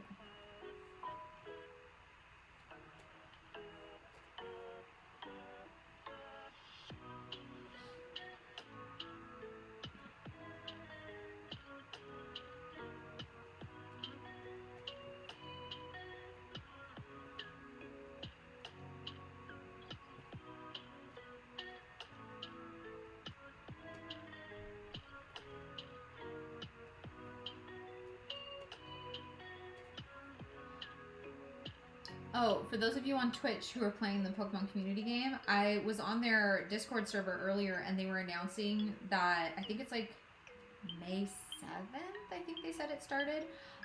They're doing like a fishing tournament where a bunch more like fish and water Pokemon are going to be available. and they're going to be like spawning more frequently and stuff like that as well. So good to know and keep in mind is that that will be ramping up pretty soon. I'm not sure how long it lasts, but thought I would mention it to y'all since you like catching the Pokemon.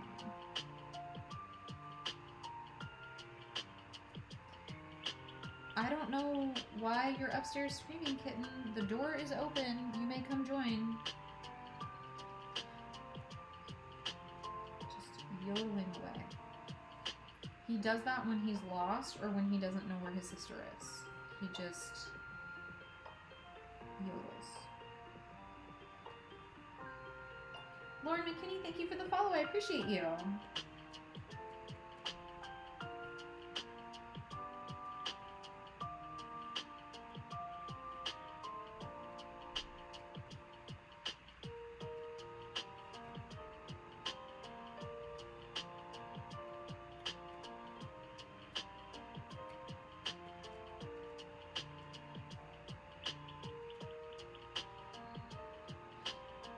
What Pokemon? I am working on Espeon right now, so this is going to be its little split tail, and then this is one of its ears over here.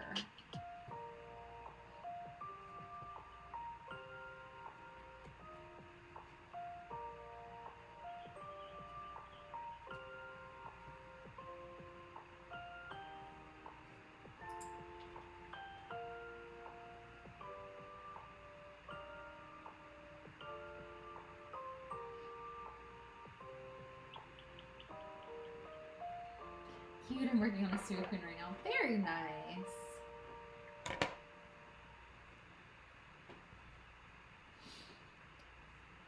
My poor phone can't take much more. Aww.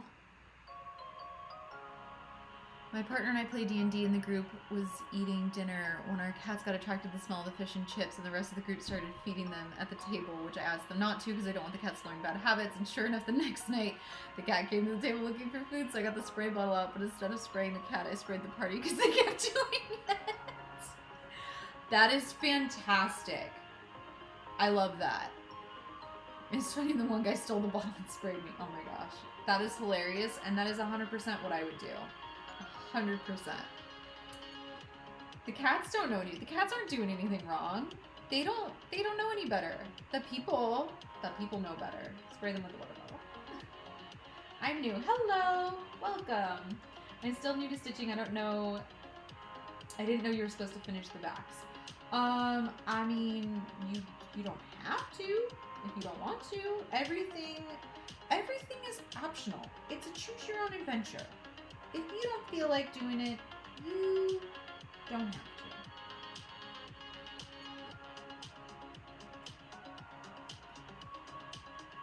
I'm new to cross-stitching on my first project. Any tips for a newbie? Is there anything that you're struggling with in particular or that you find a little bit challenging? Other than that, my biggest tip for people who are new to cross-stitching is to make sure all your stitches go the same direction. And what I mean by that is you can either do this half of the X first or this half of the X first. And literally it doesn't matter. Just make sure that they're all done the same direction. So if you do your stitches like this where this one's on top, do all of the stitches like that where that one's on top. Vice versa. If you do it where this one is on top, do it so all of them going this direction are on top. And I know that sounds a little nitpicky and silly, but if you see two pieces side by side that are stitched identical, or like it's the exact same pattern and the only difference is that one person made all of their stitches going the same direction and the other person didn't, it just looks a little bit messy, and it's not like something that you would notice right away, but it just like it's almost uncanny. There's something about it that a lot of people can't really put their fingers on, but they're like, oh, this piece just looks a little bit messy. And to me, I think that the best way to describe it is the way that light falls on the pattern. If this stitch is on top, it's going to cast a little bit of a shadow right here. And if this piece is on top and my light is coming from this direction, you're not going to get that same shadow effect, or the shadow is going to be down under here. So if you have some like this and some like this, the shadow is going to cast unevenly on all the little stitches. And so it just looks a little bit off. is like the best way that I can put it. So that I think is one of just kind of my go-to tips for new stitchers, is because that's something that I didn't know for a very long time, because I was self-taught. So that's something I always like to mention to new stitchers. But other than that, if you have more specific questions, I am more than happy to help, and to give you any advice that I can give you based on my personal experience. Doing my first full coverage and it's all confetti stitches. Oh my goodness. I am just going to give you all the props right now because I've been stitching for 20 years and I hate confetti full cross pieces. I did a 9-inch hoop called Blue Space, and it is a gorgeous, stunning galaxy pattern piece, and it's all confetti stitches, and I did it about 2 or 3 years ago for my kiddo's birthday. And like I said, I've been stitching for over 20 years, and it took me a year. It took me an entire year because confetti stitches is such a pain to do. It says 11 count 3 strands, but I find I'm running out of floss. Am I supposed to break 6 to 3? Yes. So when you are stitching, let me pull a brand new piece. So this is a piece of floss, and each piece of floss is made of 6 individual strands. So I'm trying to like pull them apart so you can see all the little strands. So it's made out of 6 strands. Typically, you're going to be stitching with 2, unless of course your pattern says to do something else. So if your pattern says to use 3 strands, you should be breaking this in half like this. So you have 3 strands on each side and splitting the whole section that you have. I'd recommend, it should be cut into like 12 to 18-inch lengths. So like, that much. Like I cut into 1.5 pieces. But yeah, you should definitely be splitting your thread down. You should almost never be stitching with all 6 strands, because it's gonna warp your fabric, because these aren't made to have 6 strands pushed through, and like where 4 stitches meet, that's gonna be 24 strands all being pushed through that tiny hole. It is gonna warp your fabric. So yeah, 6 strands is almost entirely too many. I don't think I've ever come across really any patterns that use that many. I had started it in January but messed up by a row and couldn't find where it was, so I had to restart. That happens sometimes. Muck! I had to restart. I was stitching muck and I had to completely restart because I just messed it up so badly. There was no fixing it. I had to toss it and just completely start again from scratch. It happens to everybody at least once. Thank you. You're welcome. No problem. If you have any other questions, like absolutely feel free to ask away. I'm working on a 125,000 stitch 16 by 31 full coverage Cloister mural. Oh, that I feel you. I'm doing a 6 foot tall by 5 foot wide tapestry piece. It includes all of the first 5 generations of Pokemon on it. It's going to take me actual years. So yeah, that when you get up to 100,000 and more stitches, I just accept that's going to take me forever to do. And props to anyone like just taking it on. Like whether you finish or not is not even the point anymore. It is just like you had the guts to take it on, and I will give you mad props for that. Because holy heck, they take so long. Emily, thank you for the follow. I appreciate you. Mine's 23 by 30. Yep. So many pages. So many pages.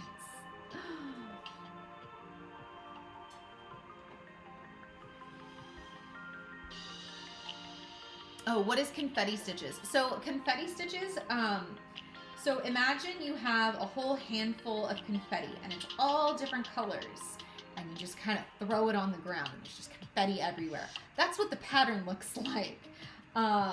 I've also referred to it as buckshot before, like buckshot patterns. But I like confetti better, so I feel like it's a nicer term for it. But yeah, it's basically the stitches are almost never next to each other. They're just kind of sprinkled across the page.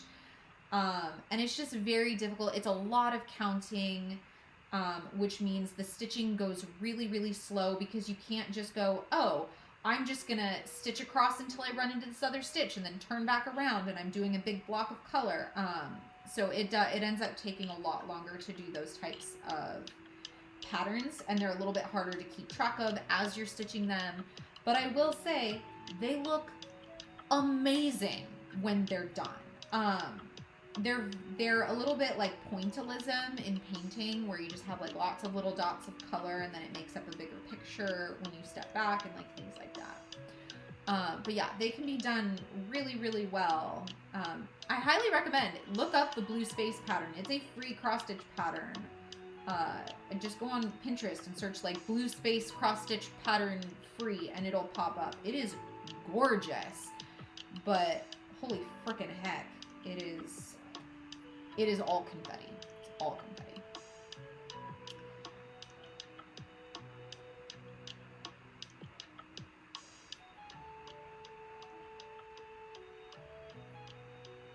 I've seen that pattern in your break. I can't use Pattern Keeper. It's not available on iOS. I'm so sad. Everyone keeps recommending it to me and I want to try it out, but it's literally not available on my phone. But yeah, I definitely want to try it out, and because I use dot chart for the patterns that I make, I've heard that they're compatible as long as it's a dot chart pattern. So I want to be able to offer them for people to use my patterns on Pattern Keeper, except I don't have Pattern Keeper to like beta test and make sure that it transfers over properly. So I can't offer that at this time, unfortunately. So I just looked up blue space and it's stunning. It is, I'm telling you, it is an absolutely gorgeous pattern. It's on my kiddo's wall. I made it for her birthday a couple years ago. And if she ever decides she doesn't want it, I'm stealing it. Because, yeah. The muck curse, muck! Freaking muck. I wish I could hear Elsa. I know what's happening conversation-wise. Only thing that's not froze is the comments. Oh no! Muck! Maybe try restarting it. Oh man. I'm so sorry, Akuma. She can't even hear me. She doesn't know I'm sorry.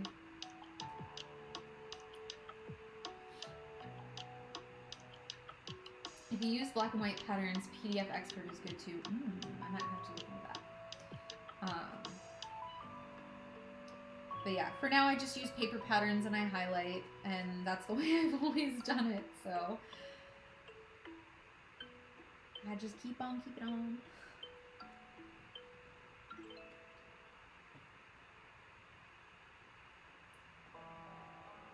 TikTok's been really, really lately. She is watching over on Twitch. She's having some issues with her internet. Being super weird. So she can see the comments on Twitch, but she can't hear what I'm saying, unfortunately. So.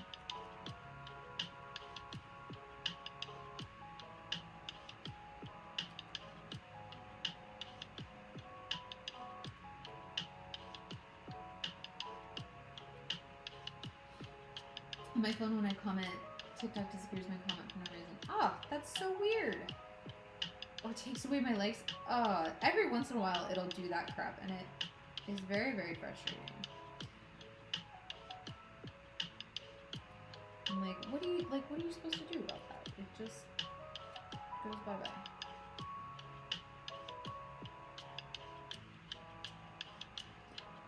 I'm gonna tie off again. It's available on iOS. That's what I use. Easier on iPhone. What? I swear I looked it up and it said it wasn't available on iOS. Or is that the PDF Expert? Or are you talking about? I need to know if you're talking about PDF Expert or if you're talking about Pattern Keeper. Because if Pattern Keeper is available on iOS, I'm going to be very upset because when I looked it up, it said it was not available on iOS. And if it lied to me, muck!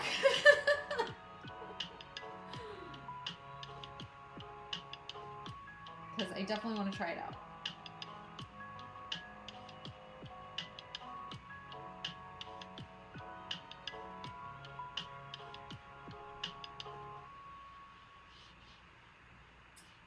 Oh, PDF expert. Okay. Then yeah, I will have to try it out. Number T.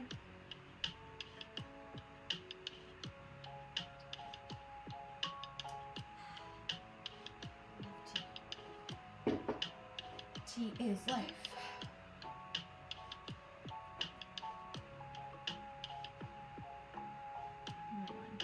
Right there.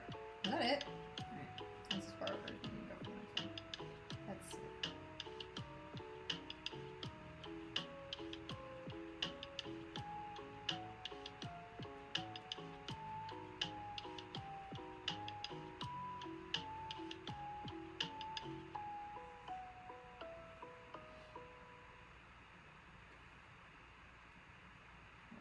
I really should write PDF expert down, so I will hopefully remember. Alright, I wrote it down. So I have a habit of talking to y'all about stuff on stream, and then as soon as the stream is done, I go to bed, and by morning, I remember nothing. No thoughts, just vibes. Are you in any cross-stitch Discord servers? I am not in any cross-stitch specific Discord servers other than my patron server that I created for my patrons. But I do also have a public Discord server. It started as a TTRPG server, but we do have a pretty robust craft section, including like a whole needlework channel and stuff like that for people to share their works in progress and stuff like that. But to be honest, those are really the only two Discord servers that I can keep up with. All of the rest of the servers that I've joined, I keep up with them for a bit and then they start to fall by the wayside, unfortunately. But I do make an effort to make sure that I'm at least keeping up and reading what's going on in the two servers that I own and run. Even if I don't comment every single day or post things every single day, I'm at least keeping up and reading what everybody else is posting and sharing and talking about. But yeah. Psych Girl, thank you for the follow. I appreciate you. Yeah, I like to think I've made some pretty nice communities on Discord. I at least really like the vibe over there for both of my communities. They're just very supportive, lovely, wonderful people over there. That's understandable. I'm kind of the same way. Yeah. I've tried, and like there will be other servers like I'll get really excited about joining and I'll keep up for a while, and then all of a sudden I'll just realize that it's taking so much of my energy and I have to recalibrate and just be like, where is my energy best served, for me? And typically that means having to let go of some of those communities. I'm usually still in them. I just don't keep up on like what the chats are, what's happening in the chats and stuff like that. But cross-stitch has been showing to me for 2 years and now you're wanting to start, and I do only diamond painting. If you do diamond painting, you should have no problem doing cross-stitching. It's just like diamond painting, except you're stitching a little X instead of placing a diamond. It is very much the same concept. The patterns are even the same. You can actually take cross-stitch patterns and turn them into diamond painting and vice versa. And the program that I use to make my patterns, there's actually like an option for me to export it as a diamond painting pattern, and it will convert the colors into like diamond painting colors. So I keep saying, like, if anyone wants me to do that, they need to like reach out and message me about doing that, and I can turn my patterns into diamond painting patterns for them, and like have the colors converted so that you don't have to do it yourself. But nobody's actually asked me to do that, so I haven't bothered. But theoretically, that is an option. My grandma did cross stitch her whole life. Aw, that's awesome. I don't know anybody in my family who did cross stitching. I just kind of picked it up on my own. But I wish I had like a family history of doing it. Have you done a Snorlax? I have not. I started putting together a Snorlax pattern, and I have not finished it yet. I just haven't finished it yet. I get distracted easily, so if I don't finish something in a single sitting, my brain often forgets that it exists. It's a curse, y'all. RC has helped the poor muck that wanders into this stream. No, do not help the poor muck that wanders into this stream. The poor muck can help himself. Right back out of my stream. I make myself laugh. I hope somebody else finds me as funny as I find me. I don't think anyone does, but that's okay. At least I keep myself entertained.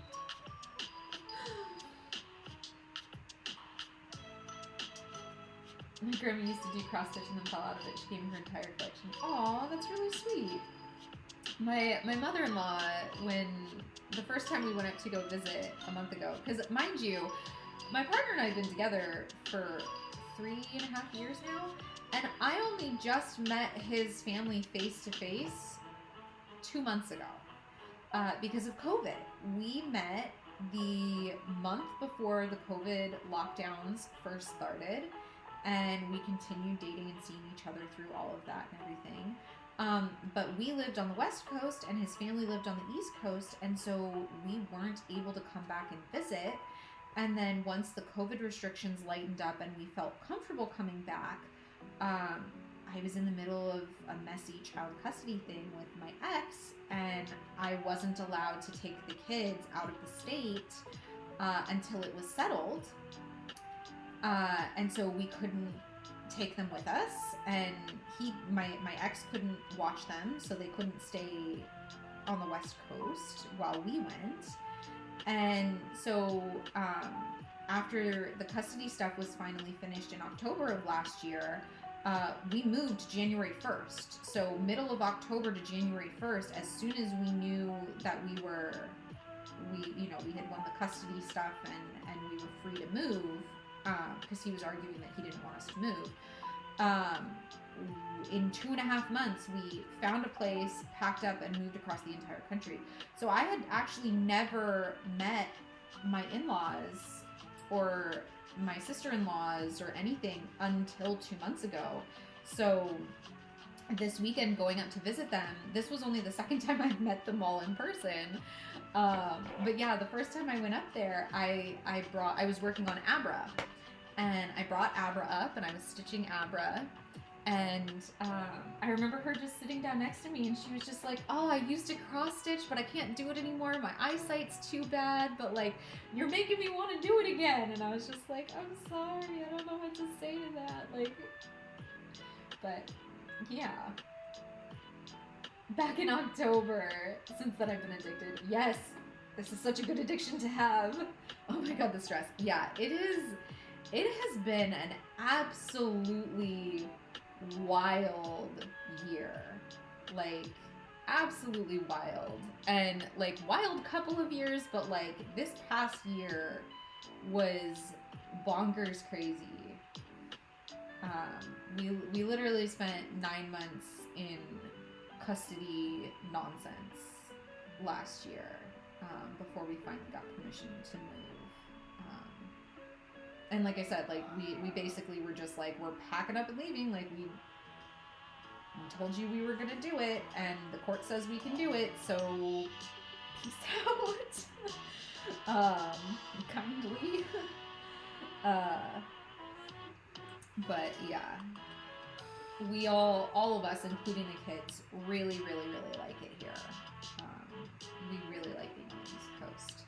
I was born and raised in Orange County, California, and I am not an Orange County, California type of girl. Like, it just, I'm just not. I never have been, but that's where the universe decided to let me grow up. So here I am on the East Coast, surrounded by nature now, and it's just, my soul is so much more at peace here. Like, I don't even know how else to describe it other than that. Like, I love it here so much more.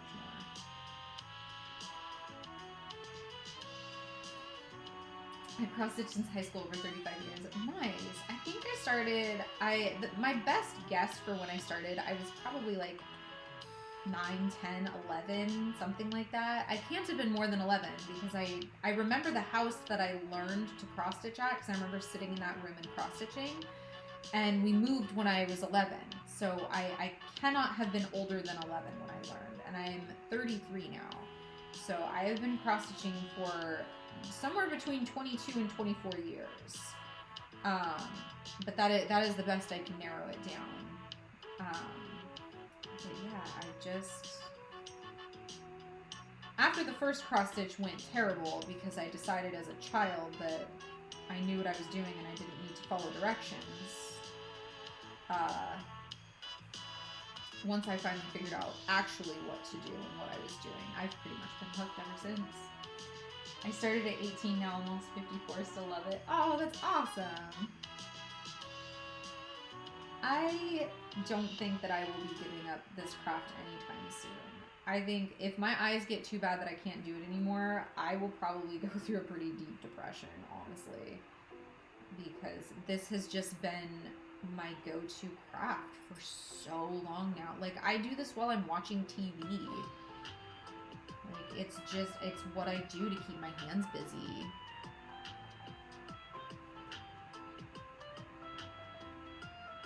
I think it's hilarious. I just feel a little guilty about my cross-stitch Pokemon Nemesis Pikachu. I mean, to be fair, I get it. Muck is my nemesis now, and will henceforth always be my nemesis. I dread the day that I have to restitch him, because I'm gonna have to. It's not up there. No, Grouner's up there. I don't know what Muck is. I dread the day that I have to restitch him. There's gonna be just so much me cursing on the stream. You don't sound 54. I'm not 54. I was reading a comment. I'm 33. I have been stitching for over 20 years. Minty Fresh Love, thank you for the follow. I appreciate you. I'm left-handed too. Learned an odd way to stitch. Never two-handed, so it's cool to watch you. Oh, nice. I only learned how to stitch two-handed. When did I learn how to stitch two-handed? Probably about a year or so ago when I got my hoop stand. I have to have something on while I stitch. I can't stand silence. That's why I have music on, and I'm streaming on both TikTok and Twitch, is because I need stuff going on inside and outside of my brain at all times, or my ADHD runs buck freaking wild. I have to take a lot of breaks due to my disability. Before I got the hoop stand, I did have to take a lot of breaks, and I could not stitch longer than about an hour and a half to 2 hours, because my hands would hurt so badly. But so for me, this was really, really a lifesaver. And now I like legit sat down and stitched for like 6 hours last weekend, like 6 hours straight. And I've never been able to do something like that before. So that was really cool to find out for myself that I could literally just sit down. My problem now is that my hyperfocus takes over and I lose track of time and I don't eat or drink or go to the bathroom or take care of myself or things like that. So that is part of why I have like the hydrate button and things like that when I'm streaming, so that y'all keep me motivated to take care of myself and focus on, you know, what I need. Dang it, I said hydrate, the redeem button. Gosh darn it. Cheers, Kaley. I'm out of tea, so now I have to drink water.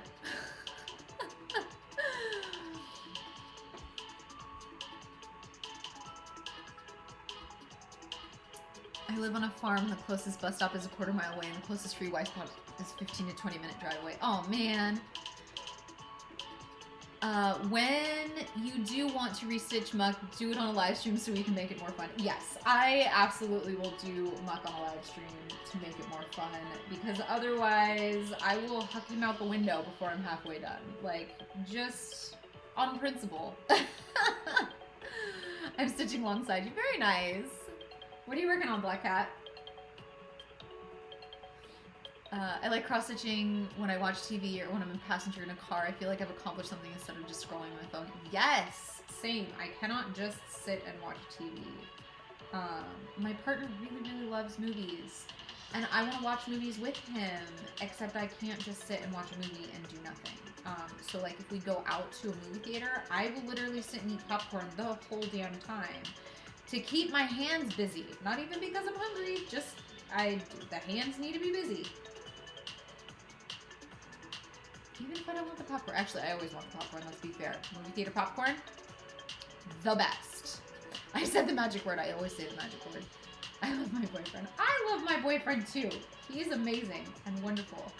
And I am spoiled rotten. Oh, you're working on your Mother's Day gift for your mom? Very nice.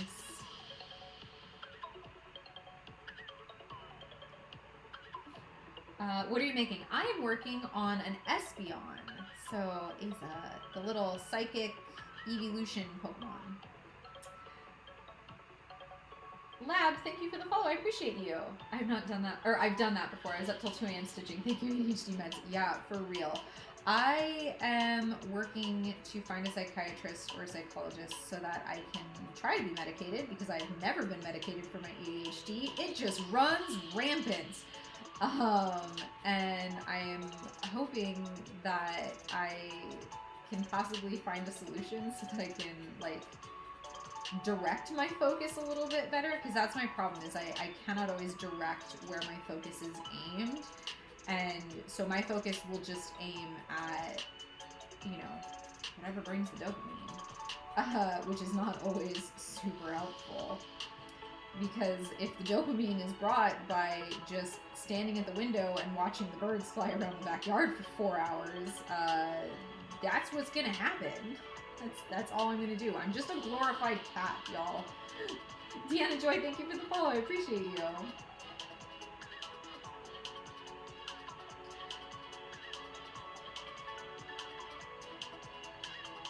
How do you stitch in the car? I think the movie would drive me nuts. I was very tempted to stitch in the car today. I did not, but I was very tempted to. What's your favorite snack and drink to have while stitching? Tea is always my drink of choice. I find it very hard to snack while stitching because whatever I touch with my fingers, I don't want to touch my stitching afterward. So popcorn is one of my favorite snacks in general, but I will set aside my stitching until I'm done eating and then go wash my hands and then start stitching again. So that is my personal thing. I really don't snack while I'm stitching, which is part of the issue with, if I get hyper focused on stitching, I just won't eat all day because I don't want to stop because I can't eat while I'm stitching. Sometimes, like, for, like, the last couple streams, I had, like, a little jar of jelly beans down here, and I would, like, pop a jelly bean in my mouth or, like, something like that, but that's not, like, food, and even that's not, like, snack. And I start to feel sick if I have too many of them. So, even that's, like, not a super great solution. But I have thought about, like, what can I bring down here while I'm stitching on a live stream with you guys and turn it into a redemption of, like, something that I can eat. And, like, I haven't come up with a good answer because I don't want to touch anything with my fingers while I'm stitching. Hey Elle, do you have a Metapod design? I do not currently have a Metapod design, but if you are interested in one, you can shoot me a message through my Etsy shop, and I can put one together for you. You get used to it. I do it on the way to where I'm going to. I usually like to read if I'm a passenger. I can't read in the car, but I can stitch in the car. Tea, no snacks, 'cause messy. Yep. It's the Ohana quote from Lilo and Stitch in the form of Stitch. It's cute. My mom loves Stitch, so I'm hoping she loves it. Oh, she's gonna love it. That's gonna be so super cute. I love Lilo and Stitch. You should use chopsticks to keep your hands clean. Oh my god, brilliant. Absolutely brilliant. See? Over here, we're crowdsourcing solutions to problems I didn't even know I had. This is how it's done.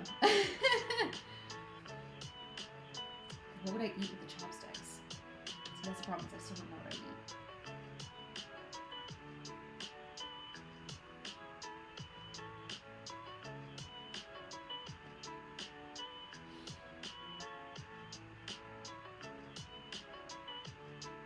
How often do you stream? I stream twice a week. I stream on Sundays and Wednesdays at 7:30 Eastern time until about 10:30 Eastern time. So I stream for about 3 hours at a time. But yeah, Sundays and Wednesdays are my typical stream days. This past week, I was late to my own stream because my kiddo had a creative writing workshop. And I thought it was over at 7, and I was like, great, that gives me a half hour to like get home and grab some dinner on the way home.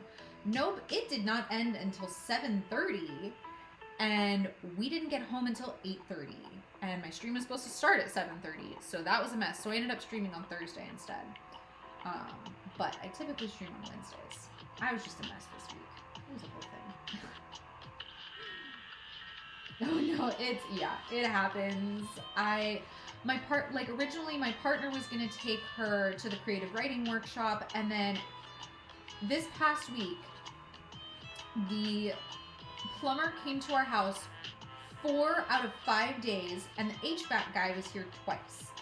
So my partner was going to take her to her creative writing workshop, like that was the plan.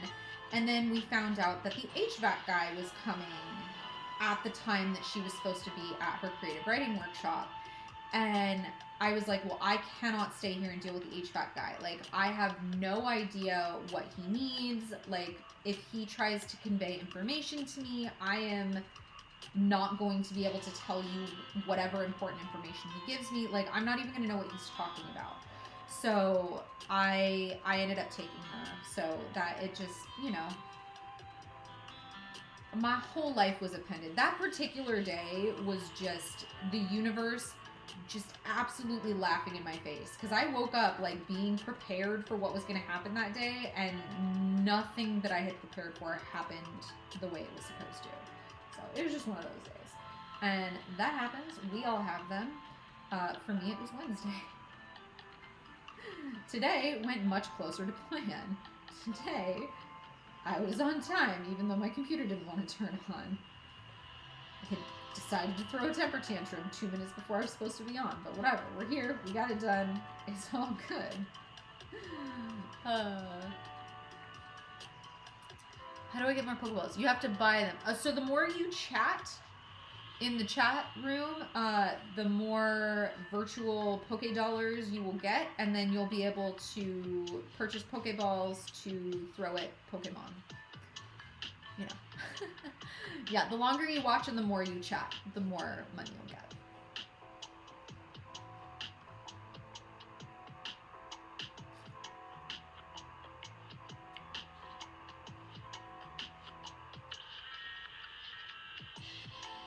Pokecoins, there you go, Pokecoins. Isn't technology great? The best. And I am technologically challenged on the best of days, so there is that as well. All right, Kaley, do I outline the other soul spot? Do I give it an eye outline, or do I leave it?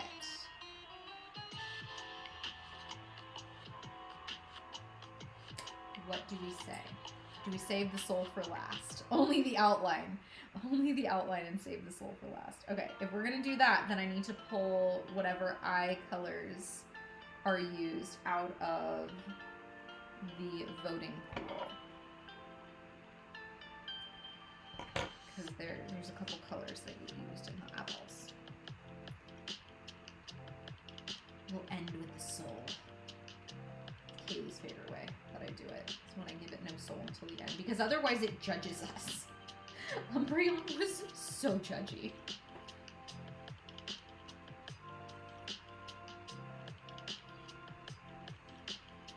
have the outlines on Jigglypuff and its eyes done and it's unsettling. Dude, it is more unsettling, I promise, if you don't do the eyes until last on Jigglypuff. It is just slightly disturbing. Here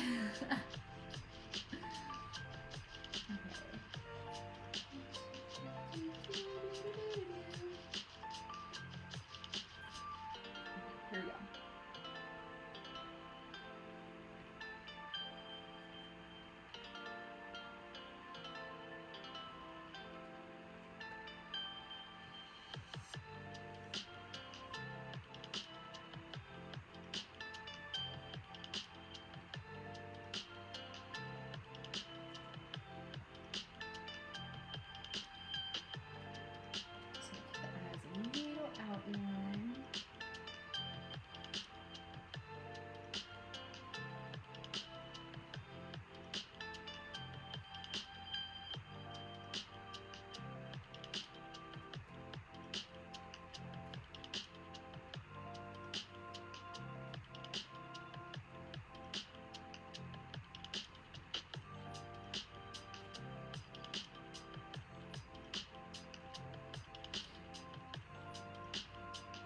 The eyes shall be last, yes.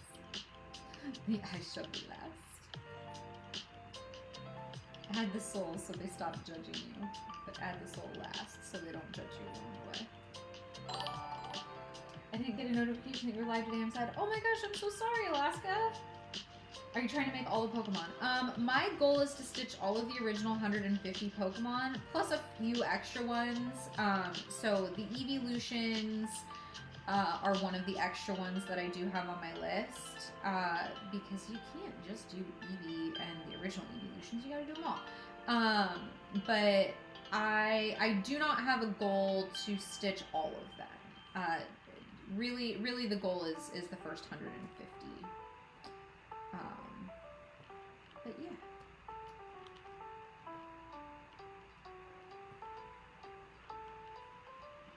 There you go. I hope it's not too judgy. The Espeon.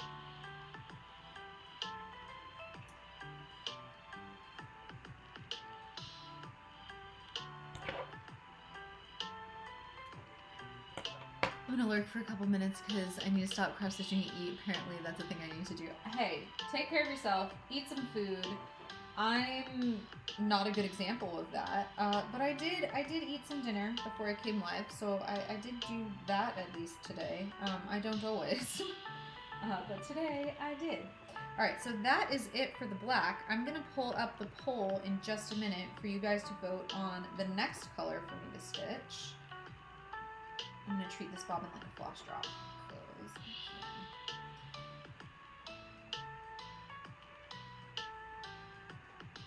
Oh,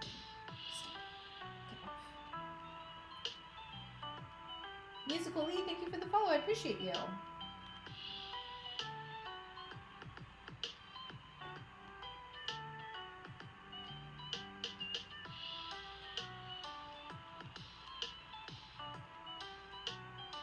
Alright. We are going to set the black aside. Okay.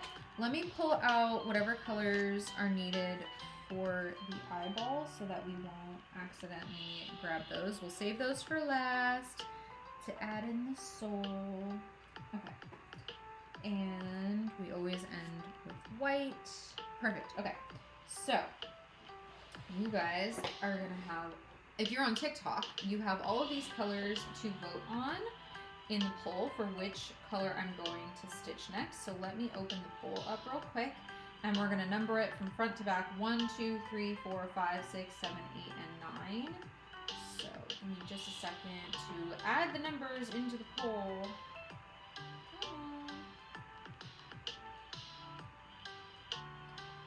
It takes me just a second.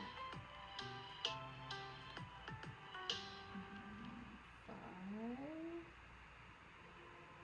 6, 7, 8. Last one. Let me put it in. 9. Okay, yeah. 1, 2, 3, 4, 5, 6, 7, 8, and 9. There we go. Now, some of these colors will be color blended with some other colors. I believe it's these 4.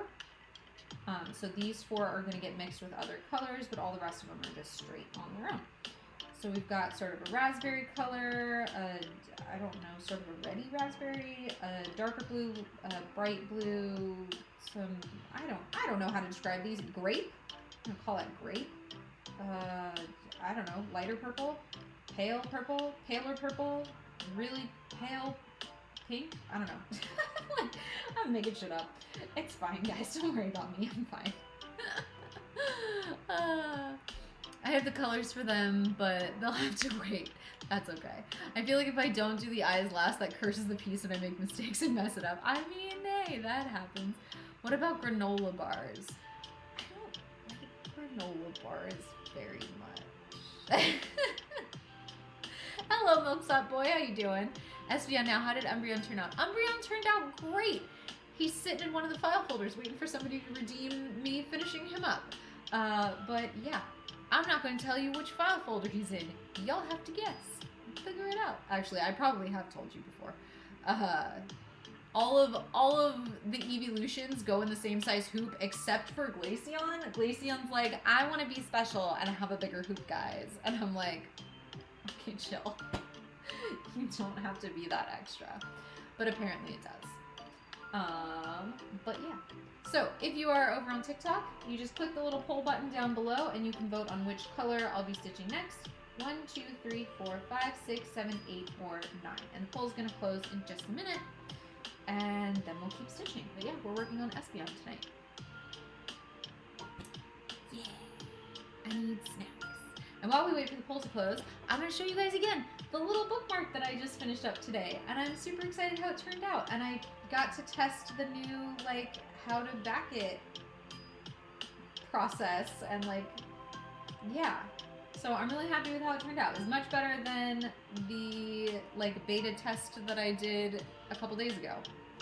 Okay, chill, Glaceon. Right? Glaceon needs all the chill. So much chill. My boyfriend walked away with the hotspot on accident. No! I'm so sorry. Alright, here we go. Which color won? Why did you not highlight the winning color for me, TikTok? That was rude. Okay, number 3. Here we go. We're going to be pulling that one out. It looks so cute. Thank you. The Maniac Mom, thank you for the follow. I appreciate you. Yeah, so I will hopefully be releasing the pattern for the Pokeballs and then Pokeball bookmarks, as well as a few other Pokeball related patterns on or around the 1st of the month, whenever I can get my ish together. But yeah, the goal is the 1st of the month. Which color are we doing? And where does it go? Okay, these are these are the insides of the ears. So this dark blue is gonna go in the inside of his little ears.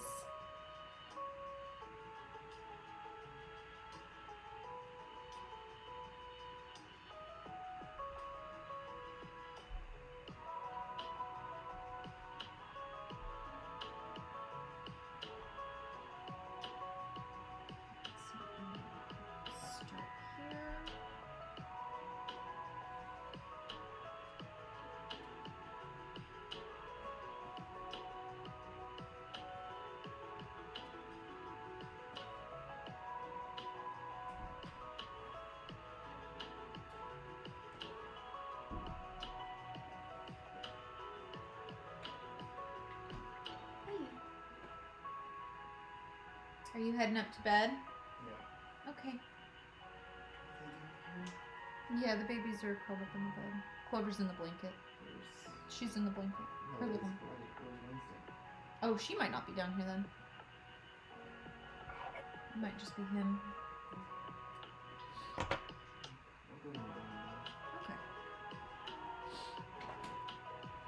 Oh yeah, that's a good thing. Somebody just redeemed their time in a moment. I gotta finish a Pokemon hoop first. Okay. So, Akuma, who are we finishing? 4, 5, 6, or 7 inch hoop?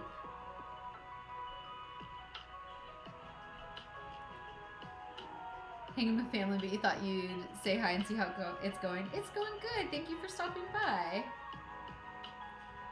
5-inch hoop. All right.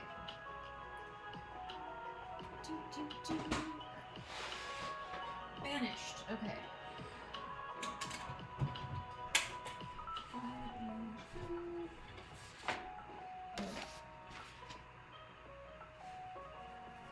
Guess what? All right, so in our 5-inch hoop folder, we have Umbreon, we have Rattata, and we have Mr. Mime. So who are we going to be finishing up? Hi, what are you cross stitching tonight? I am working on Espeon tonight, and I'm just taking a quick pause to finish stitching up the back of one of these pieces, and Akuma's going to tell me, ooh, okay, we're finishing up Mr. Mime. All right. So, she said we're going to finish up Mr. Mime tonight, so he will get added to the wall. I have a whole stack that I need to add to the wall right now, but yeah, he's going to fit in a little 5-inch hoop. So, the first thing I do when I am finishing up a piece is I always re-hoop it to try to make sure it's like re-centered or like as centered as I can by eyeballing it, because let's be honest, I'm not going to measure it perfectly. I'm just gonna eyeball it, do the best I can. There we go. Yeah, that looks pretty centered in there. Pretty good. Hi, Wednesday. May I help you, little miss? Daddy just brought you down. Did he wake you up? Oh, you need a little pet. Oh, sweet girl. She's such a sweetheart. Looks centered to me. Yeah, good enough. I don't aim for perfection. I aim for good enough. Is there any blended colors on this one? I've been so curious how that looks. There is. There are 4 blended colors on the Espeon one. So yeah. We will get to play with some color blending. That's my mantra. Yeah. We're not aiming for perfection. We're aiming for good enough. That is my entire life. Good enough. I'm going to move these down just a little bit so you can get a slightly better view of what we're doing. How do blended colors work? So typically when you're cross-stitching with 2 strands. So, hold on. So like on this, I've got 2 separate strands of the same color. So when you're color blending, you're just going to use a single strand of 2 separate colors, and that's it. That is all that is to color blending. I was intimidated by color blending for so long because I thought it was so much more difficult than it turns out it is. And I actually only started. I've been cross stitching for over 20 years, y'all, and I only started color blending like a year and a half ago. I'm not even kidding. Because I was terrified to do any patterns that had any kind of color blending in them. And then I literally was like, I really want to do this pattern, but it has color blending. And I looked it up and I was like, oh, that's it? Like, that's it. That's what I've been scared of for 20 years. Okay. So, yeah, it is not intimidating at all once you just know what it is. I promise it's easy. Garbage! Okay. I'm so excited I'm gonna switch to Twitch. Okay, sounds good. Never done that before. You know what? Until I had found that pattern, or that set of patterns, it's 8 patterns, but they only use color blending. But until I found that artist, I had never, like, there was never anything that I was, like, super tempted to do color blending with because I was scared of it, and I was like, nah, I'll just find another pattern and do something else. But yeah, it turns out it can look really, really cool.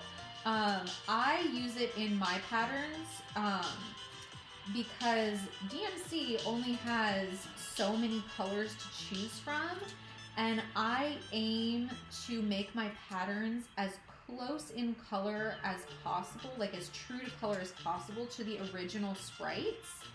And sometimes DMC just doesn't have a good color to get close. And I'm finding that is especially the case in the purple realm. There are a lot of purple Pokemon with a lot of different shades of purple being used, and DMC just doesn't offer a lot of shades of purple. So I'm finding that I'm doing quite a lot of color blending, particularly with the purple Pokemon. So that's why you'll see Espeon has color blending, Gengar has color blending, Ghastly, Haunter, they all the purple guys. They DMC is the brand of floss that I use. You know what? We're gonna go with pink backing color for Mr. Mime because he is just so fabulous. He just needs some pink. I'm gonna go some pink. That's what we're doing. It's happening. That can play now. That can go there.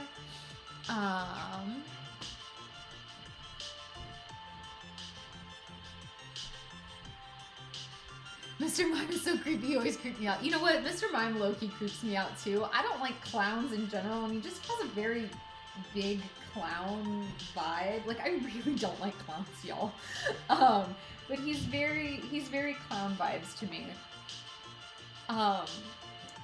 But, you know, the goal is to stitch the first 150 Pokemon, and he is included in that. He doesn't speak, but everyone knows his name is Mr. Mime. I mean, I guess. In order to know Pokemon, which makes me wonder. Oh my goodness. I feel like he does say his name at some point. I feel like isn't he Ash's dad? No, he's not Ash's dad. But his mom does adopt a Mr. Mime, and it becomes like her housekeeper. It's very bizarre. The anime is so weird.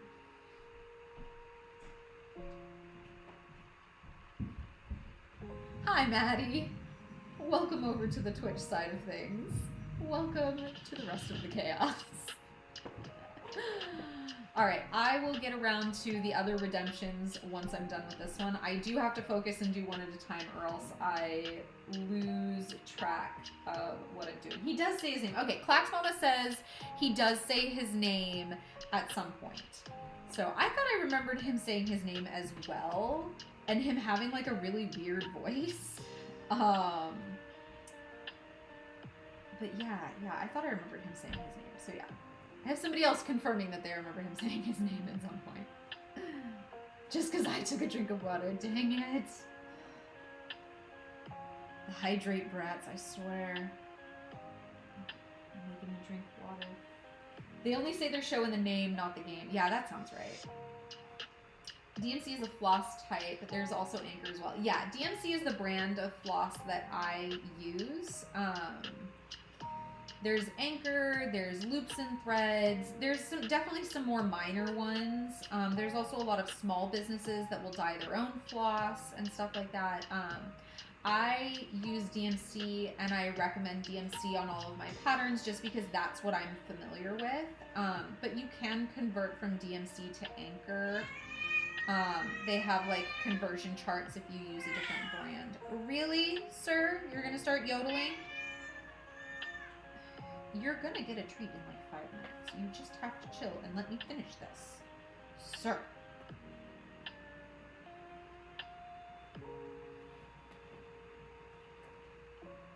And then I know it's almost bedtime. They're like very aware of when bedtime is. I think he's upset because my partner just went up to bed and he loves drinking out of the faucet. And so my partner's like, you know, brushing his teeth and stuff. And August wants to run up there and drink out of the faucet because like he can hear it. This freaking cat. He doesn't like drinking out of the water bowl. We got him a freaking hamster water bottle. He drinks out of a giant hamster water bottle because he doesn't like drinking out of the bowl, and I can't leave the faucet on all the time. He's a weirdo. My cat is so weird. So dramatic. He really is. He's just drama. Both of them. The chaos kittens. I never watched Pokemon. I mean, I've seen battles. I was never able to watch the show when I was a kid. We definitely watched it as kids. I loved the show for a while, and like rewatching it with my kids now, I'm just like, wow, Ash is like the worst Pokemon trainer on the planet. Like, he wants to be a Pokemon master, but he knows nothing, absolutely nothing about Pokemon. You would like, I have seen little kids. I have little kids. My 7-year-old, well, now they're 7. My 7-year-old wants to be a paleontologist, and they can tell me all about dinosaurs. My 9-year-old wanted to be an astronaut since she was 5. She can tell me all about the planets, and she can tell me about the gas giants, and she can tell me about solar system, like, you know, whatever, like, and you're telling me Ash, 10 years old, sitting there going, my dream is to be the Pokemon master, and he doesn't know what a Caterpie is, and he doesn't know that you have to weaken the Pokemon before you throw a Pokeball at it? I'm supposed to believe that. The suspension of disbelief, like, I get that, like, you have to have a character who doesn't know what's going on in order to explain it to the audience who also doesn't know what's going on. But then the premise cannot be that I want to be the very best like no one else before. If that's the character that doesn't know anything. Like, maybe over time that becomes his goal, but that shouldn't have been his goal from day one. Just shouldn't have been. So this is Mr. Mime. Mr. Mime is done. Get a cat water fountain. My other cat would disassemble it. I am 100% certain that my cat would, that his sister would disassemble it for whatever reason. Or my dog would knock it over because she's clumsy. He's clumsy. I have 2 out of 3 of my animals are really, really clumsy, and the other one is really, really smart and will do things just for shits and giggles. And he's still 10. Yes, he's still 10. 20 years later, 25 years later, he's still 10. Wednesday, if you jump up on that mantelpiece again, little girl, you're going to be in trouble. Get down. In fact, come on down. It's time for baby treats.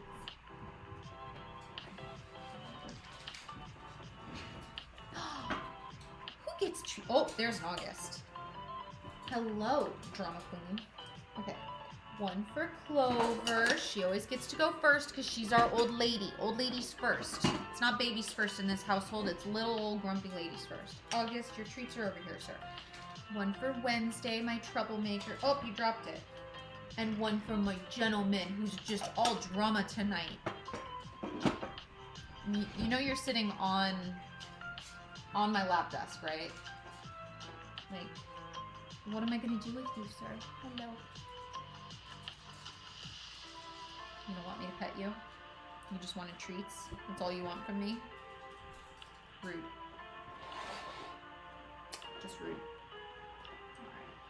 Let's get these back down here. How many times can you start a new series and still be 10? They're over it. He is retiring. He and Pikachu finally won and became Pokemon Masters and defeated the Elite Four or whatever. And he is being retired, finally, after 25 years of being 10. Man, that makes me feel old.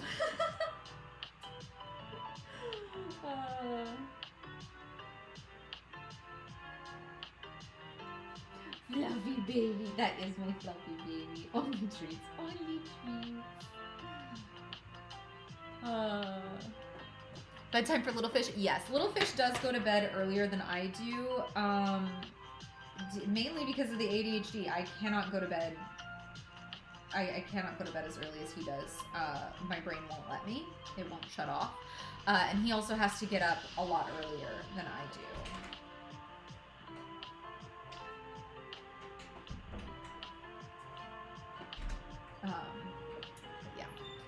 I'm just noticing, what is the thread and L counter for? So you know how when you play Thread Chicken or things like that, That is it was supposed to be a counter for thread chicken, and it turned into a counter for when the thread is just being god-awful to me and tying itself in knots for no reason, or it snaps on me, or things like that.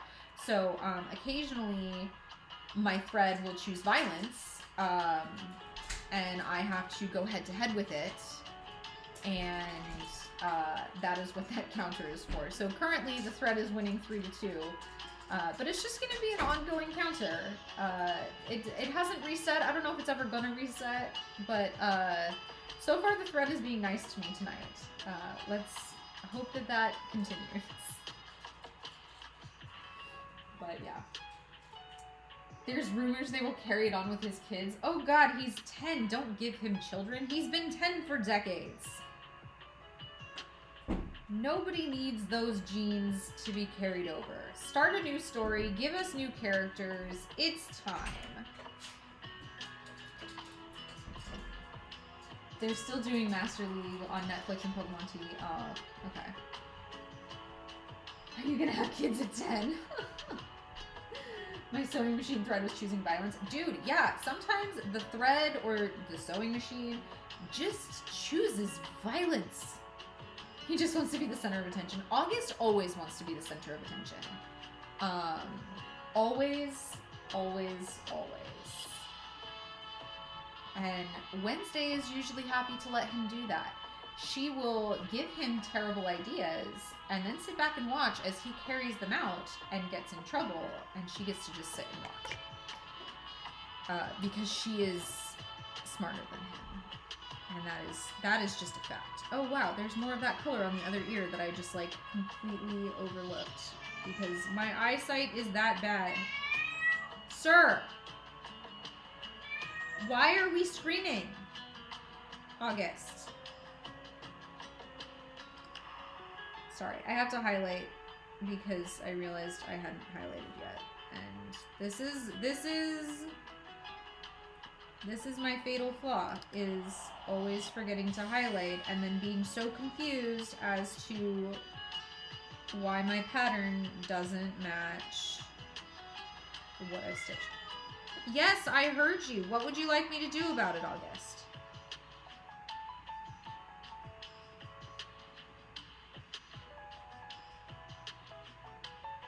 Nothing? You don't want me to do anything? That was it? You just needed to let me know? Memo received. Thank you. I'm going to file it in the self-destruct bin. Okay? I'll file it right there in the shredder with the rest of our complaints department. And you can chill.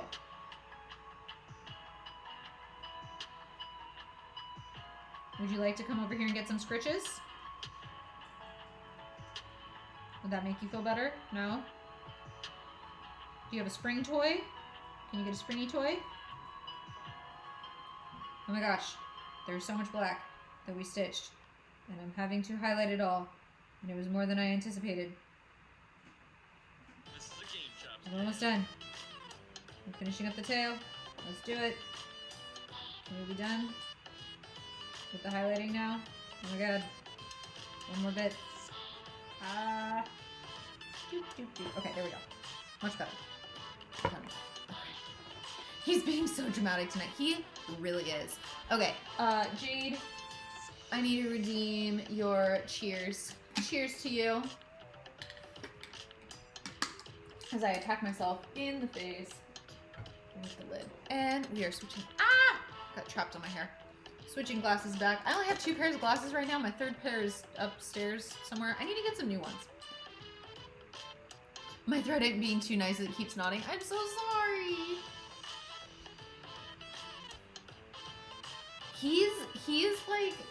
He's a very dramatic cat. He is very vocal and like he's not shy about telling you when he thinks he's trapped, he will just scream.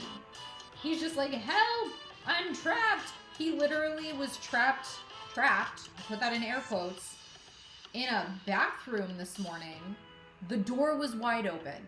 He just sat in the bathroom yodeling because he couldn't figure out how to get out of it because we were at my in-laws' house and he hadn't been in that bathroom before. Instead of just turning around, he just started screaming for help. And now I got a screaming baby. Aww. Gabby, thank you for the follow. I appreciate you. Have you seen the people who make the stitches the same on the front and the back? I have not. I don't think I could wrap my brain around that. I don't think I could manage that. Gizmo, thank you for the follow. I appreciate you. Is Wednesday named after Wednesday Addams? She was. She is a black cat. She was named after Wednesday Addams. Before we realized they were putting out the Wednesday Addams show, we adopted them in August of last year, and I know the show came out like right after that, but like we legitimately had not heard that they were putting out a show about her. When we decided to name her Wednesday, we wanted like a black cat name, but we didn't want like, I don't know, like there's just a lot of like really generic black cat names, and honestly Wednesday fits her really, really well. And then we wanted them to have themed names, and he's a little black and white tuxedo, and we wanted it to be like sort of a themed name, but not be like super obvious right away that it was a themed name. So his name is August. So even though she is named after Wednesday Addams technically, their theme is calendar. So Wednesday and August.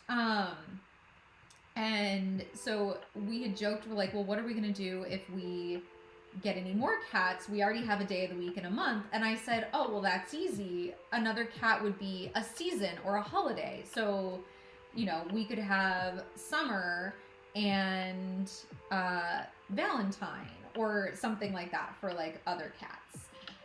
So that's kind of our joke with the cats. Jinx for life, thank you for sharing the live. I appreciate that. But yeah. So technically, yes, she is named after Wednesday Addams, but also kind of not. But the name is very fitting for her. And, you know, even though, like, August is black and white, so, like, you know, we mentioned, like, oh, do we want to name him Pugsley? Because, like, Pugsley always wears the striped black and white shirt. But, like, it just didn't feel right for him. And in hindsight, I'm glad we didn't do that. Because, yeah, it's not him.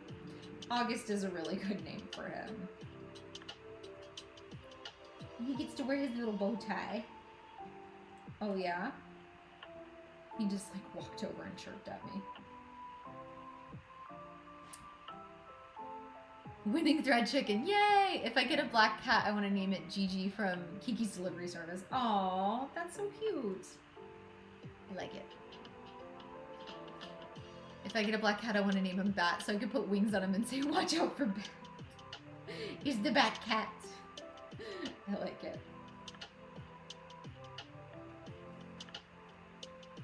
You should name him Gomez. Aww. So I don't feel like I'm particularly tall. I'm 5'8", but my partner is 5'4", and I've told him, I was like, we should dress up as Morticia and Gomez for Halloween, because, like, to play into the fact that I am 4 inches taller than him. Like, I think it would be really cute. But he's not, like, super into Halloween. He will sort of semi-dress up a little bit, but he's not, like, super into it. But, yeah. I'm dealing with a knot in my thread. Oh, no! Thread knots are a pain in the butt.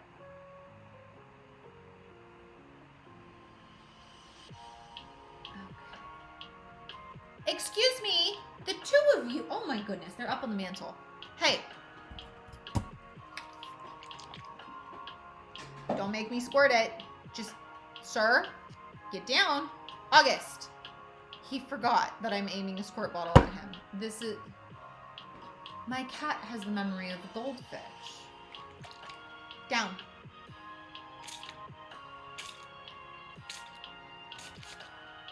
It can't reach that far. You're gonna make me get up and come over there and get you down, aren't you? Are you stuck? Is that the issue, sir? He probably is stuck up there. Oh my god, I'm tangled in cords. Alright, let's see. I have a Chaos Kitty counter. I should have a Chaos Kitty counter, except it would be at 1,000,000 already. Can you come down, please? Thank you, sir. Now you have to be on stream as penance for your crimes, your kitty crimes. Meow. That's all you got for me? Say, I was not where I was supposed to be. I climbed up on the mantle and tried to get into the plant. Mwah. How do you say no to this fluffy little face? Alright. You can be free of kitty jail. Don't go up there again. You keep getting stuck up there. And also, you're not supposed to be up there anyway.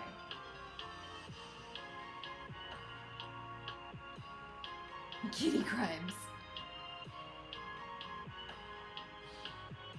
Redeem points for resetting the kitty counter. Oh my goodness. Why would you want to reset the kitty counter though? Like, it just goes up to infinity.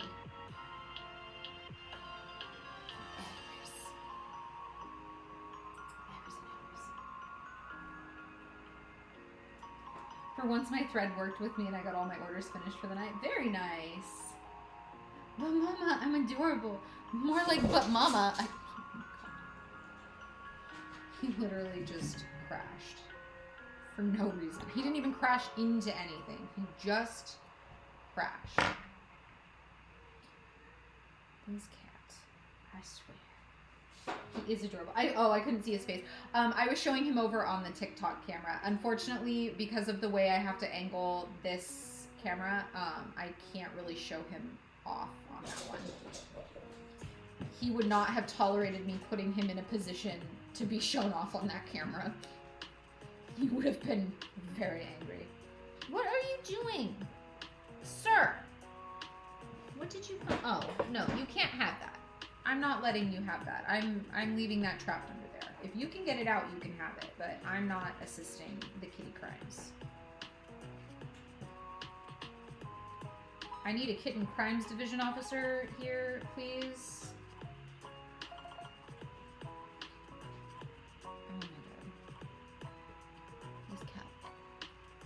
I just found out Luke Combs' wife is 21 or 22. I'm 24. Our babies are going to be so close. I don't know who that is. That's another point for the counter, right? I swear.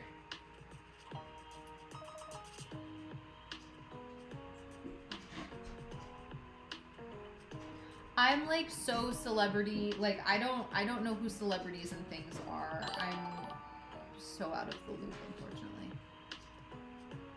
Giordan, thank you for the follow. I appreciate you. And Sea Pickle, I didn't even see that you followed too. It like didn't ding. Thank you for the follow. I appreciate you as well.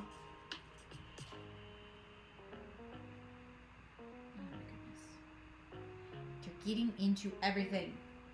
All of the things. Kitty prison. He was in timeout. I was holding him. He didn't like it. He meowed in my face. I have 5 kitties are always involved in my stitching. Aww. I just got... Excuse me, sir. I was talking. Well, that's rude.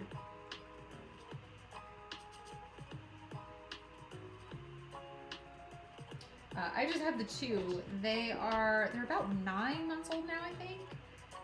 There'll be one in the middle of July. Yeah, they're about 9 months old now. I don't know, like, well, stop interrupting me. Did you really just crash into the coffee table, sir? But yeah, I can't imagine life without them now, you know? Like, I've never had a cat before, like, ever in my life. Jesus.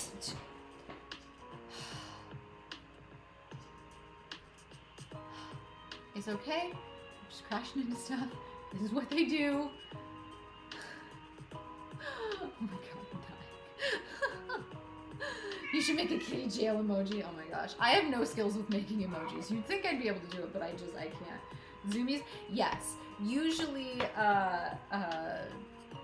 my partner takes them up to bed around now, and he didn't tonight, which is fine.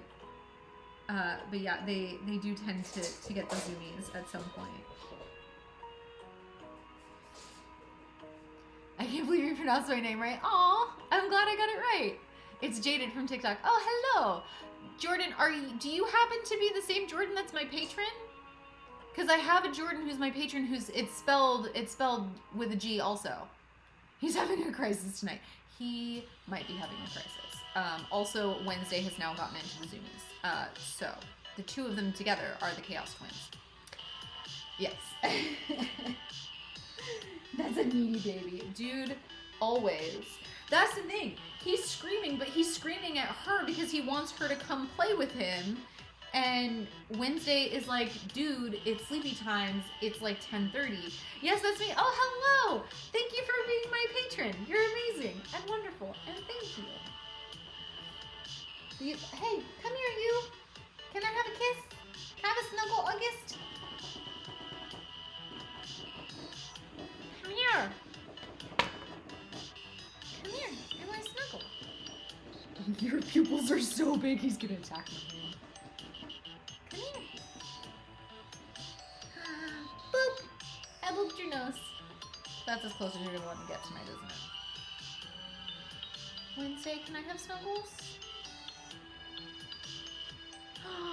I got a Wednesday. Okay. Here's Wednesday. Hi.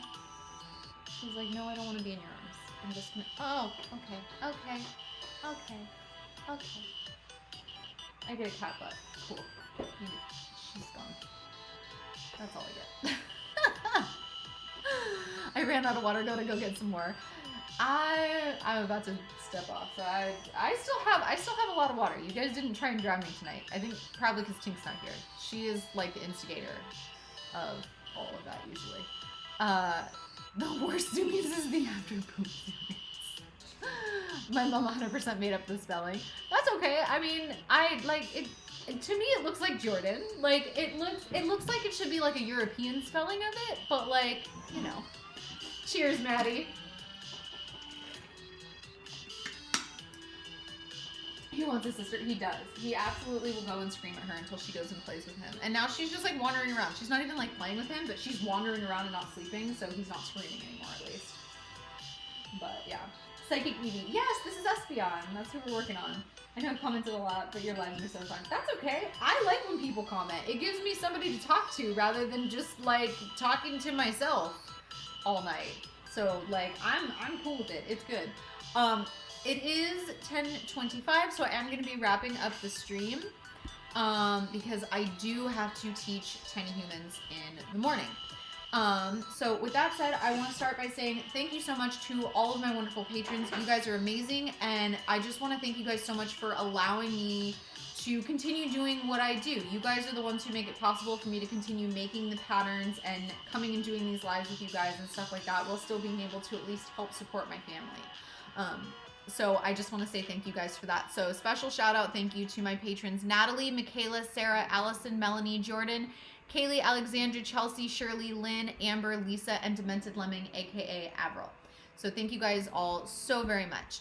I am about to say link in bio about 100 times. So if you are on TikTok, you know how to find that. If you are over on Twitch, this is the link that I'm talking about when I say link in bio. It'll take you to the list of links and whatever that I'm going to tell you about. If you don't know how to cross stitch and you would like to learn how to cross stitch, I have a link in my bio that will walk you through what to do. And if you have any other questions about it after reading it, or if you need any other help, or if you're a visual learner and you want to see what I'm talking about, you can always hop on my lives. I go live on Wednesdays and Sundays at 7:30 Eastern time. You can always hop on and ask me questions live. You can also comment on any of my videos and I will make a video reply letting you know or showing you specifically, you know, what it is, my answer or whatever, to help you out with stuff. So if that is something you're interested in, that is something I have. If you are interested in any of my Pokemon cross stitch patterns, I do have them available on Etsy for $5 a piece. I also have a Patreon. I have 3 different tiers of the Patreon. I have a $7 tier, which gets you access to 2 brand new patterns every single month, as well as Bulbasaur, Charmander, Squirtle, and Pikachu all the time.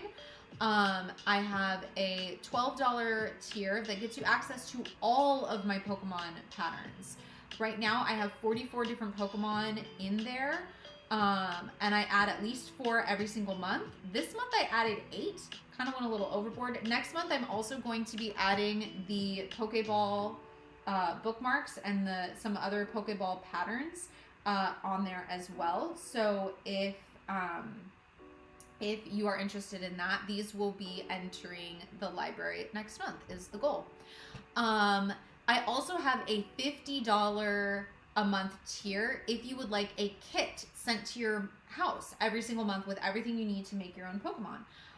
So that's really cool, and I know some people really, really like that. I do have a limited number of those spots, but I do send you, it'll be one of the brand new Pokemon that I've created for that month, so you don't have to worry about, you know, oh, I already made this Pokemon I made this Pokemon because it's already been in your library. No, the kit is always one of the new Pokemon. That way I know you haven't made it before.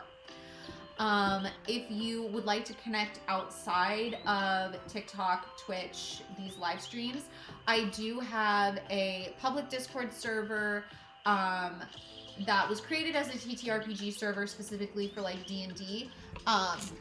Sorry, my cat jumped on the thing again. Get down from there, sir. I just watched you get up there. But we do have a pretty robust cross section as well, where we get to cheer each other on, we get to share our works in progress, stuff like that, and that's really cool and really fun, and I really love that. I do also have a private patrons only Discord server, so if you are one of my Patreon members, do check out the private Discord server where you get a little bit more one-on-one. When I'm creating patterns, I will go live in the Discord server and I will screen share so you can actually see my process and get to see me designing patterns live. So that's really special. That's just for my patrons. I am in the process of moving most of my TikTok videos over to YouTube as well, and my Twitch videos, the Twitch streams, I do move over to YouTube. Also, that way, if you ever do want to look back and see, you know, oh, I remember she was talking about how to do the gridding, so I want to go back and see how she did that again. You can watch the old live streams and follow along and things like that. But yeah, I think that's it. But thank you all so very much for coming and hanging out with me tonight. I love my stream nights. It makes me so happy to be able to like hang out and talk to all of you guys and just meet more people in the crafty community. It makes me really, really happy. Thank you, Envious Raven, for the follow. I appreciate you. You are amazing and wonderful, and you all are just, you guys, like, this community just makes me so happy all the time. So thank you all for being a part of that, and I will see you all again on Wednesday at 7:30 Eastern Time for our next live stream, and we will be working on Espeon some more.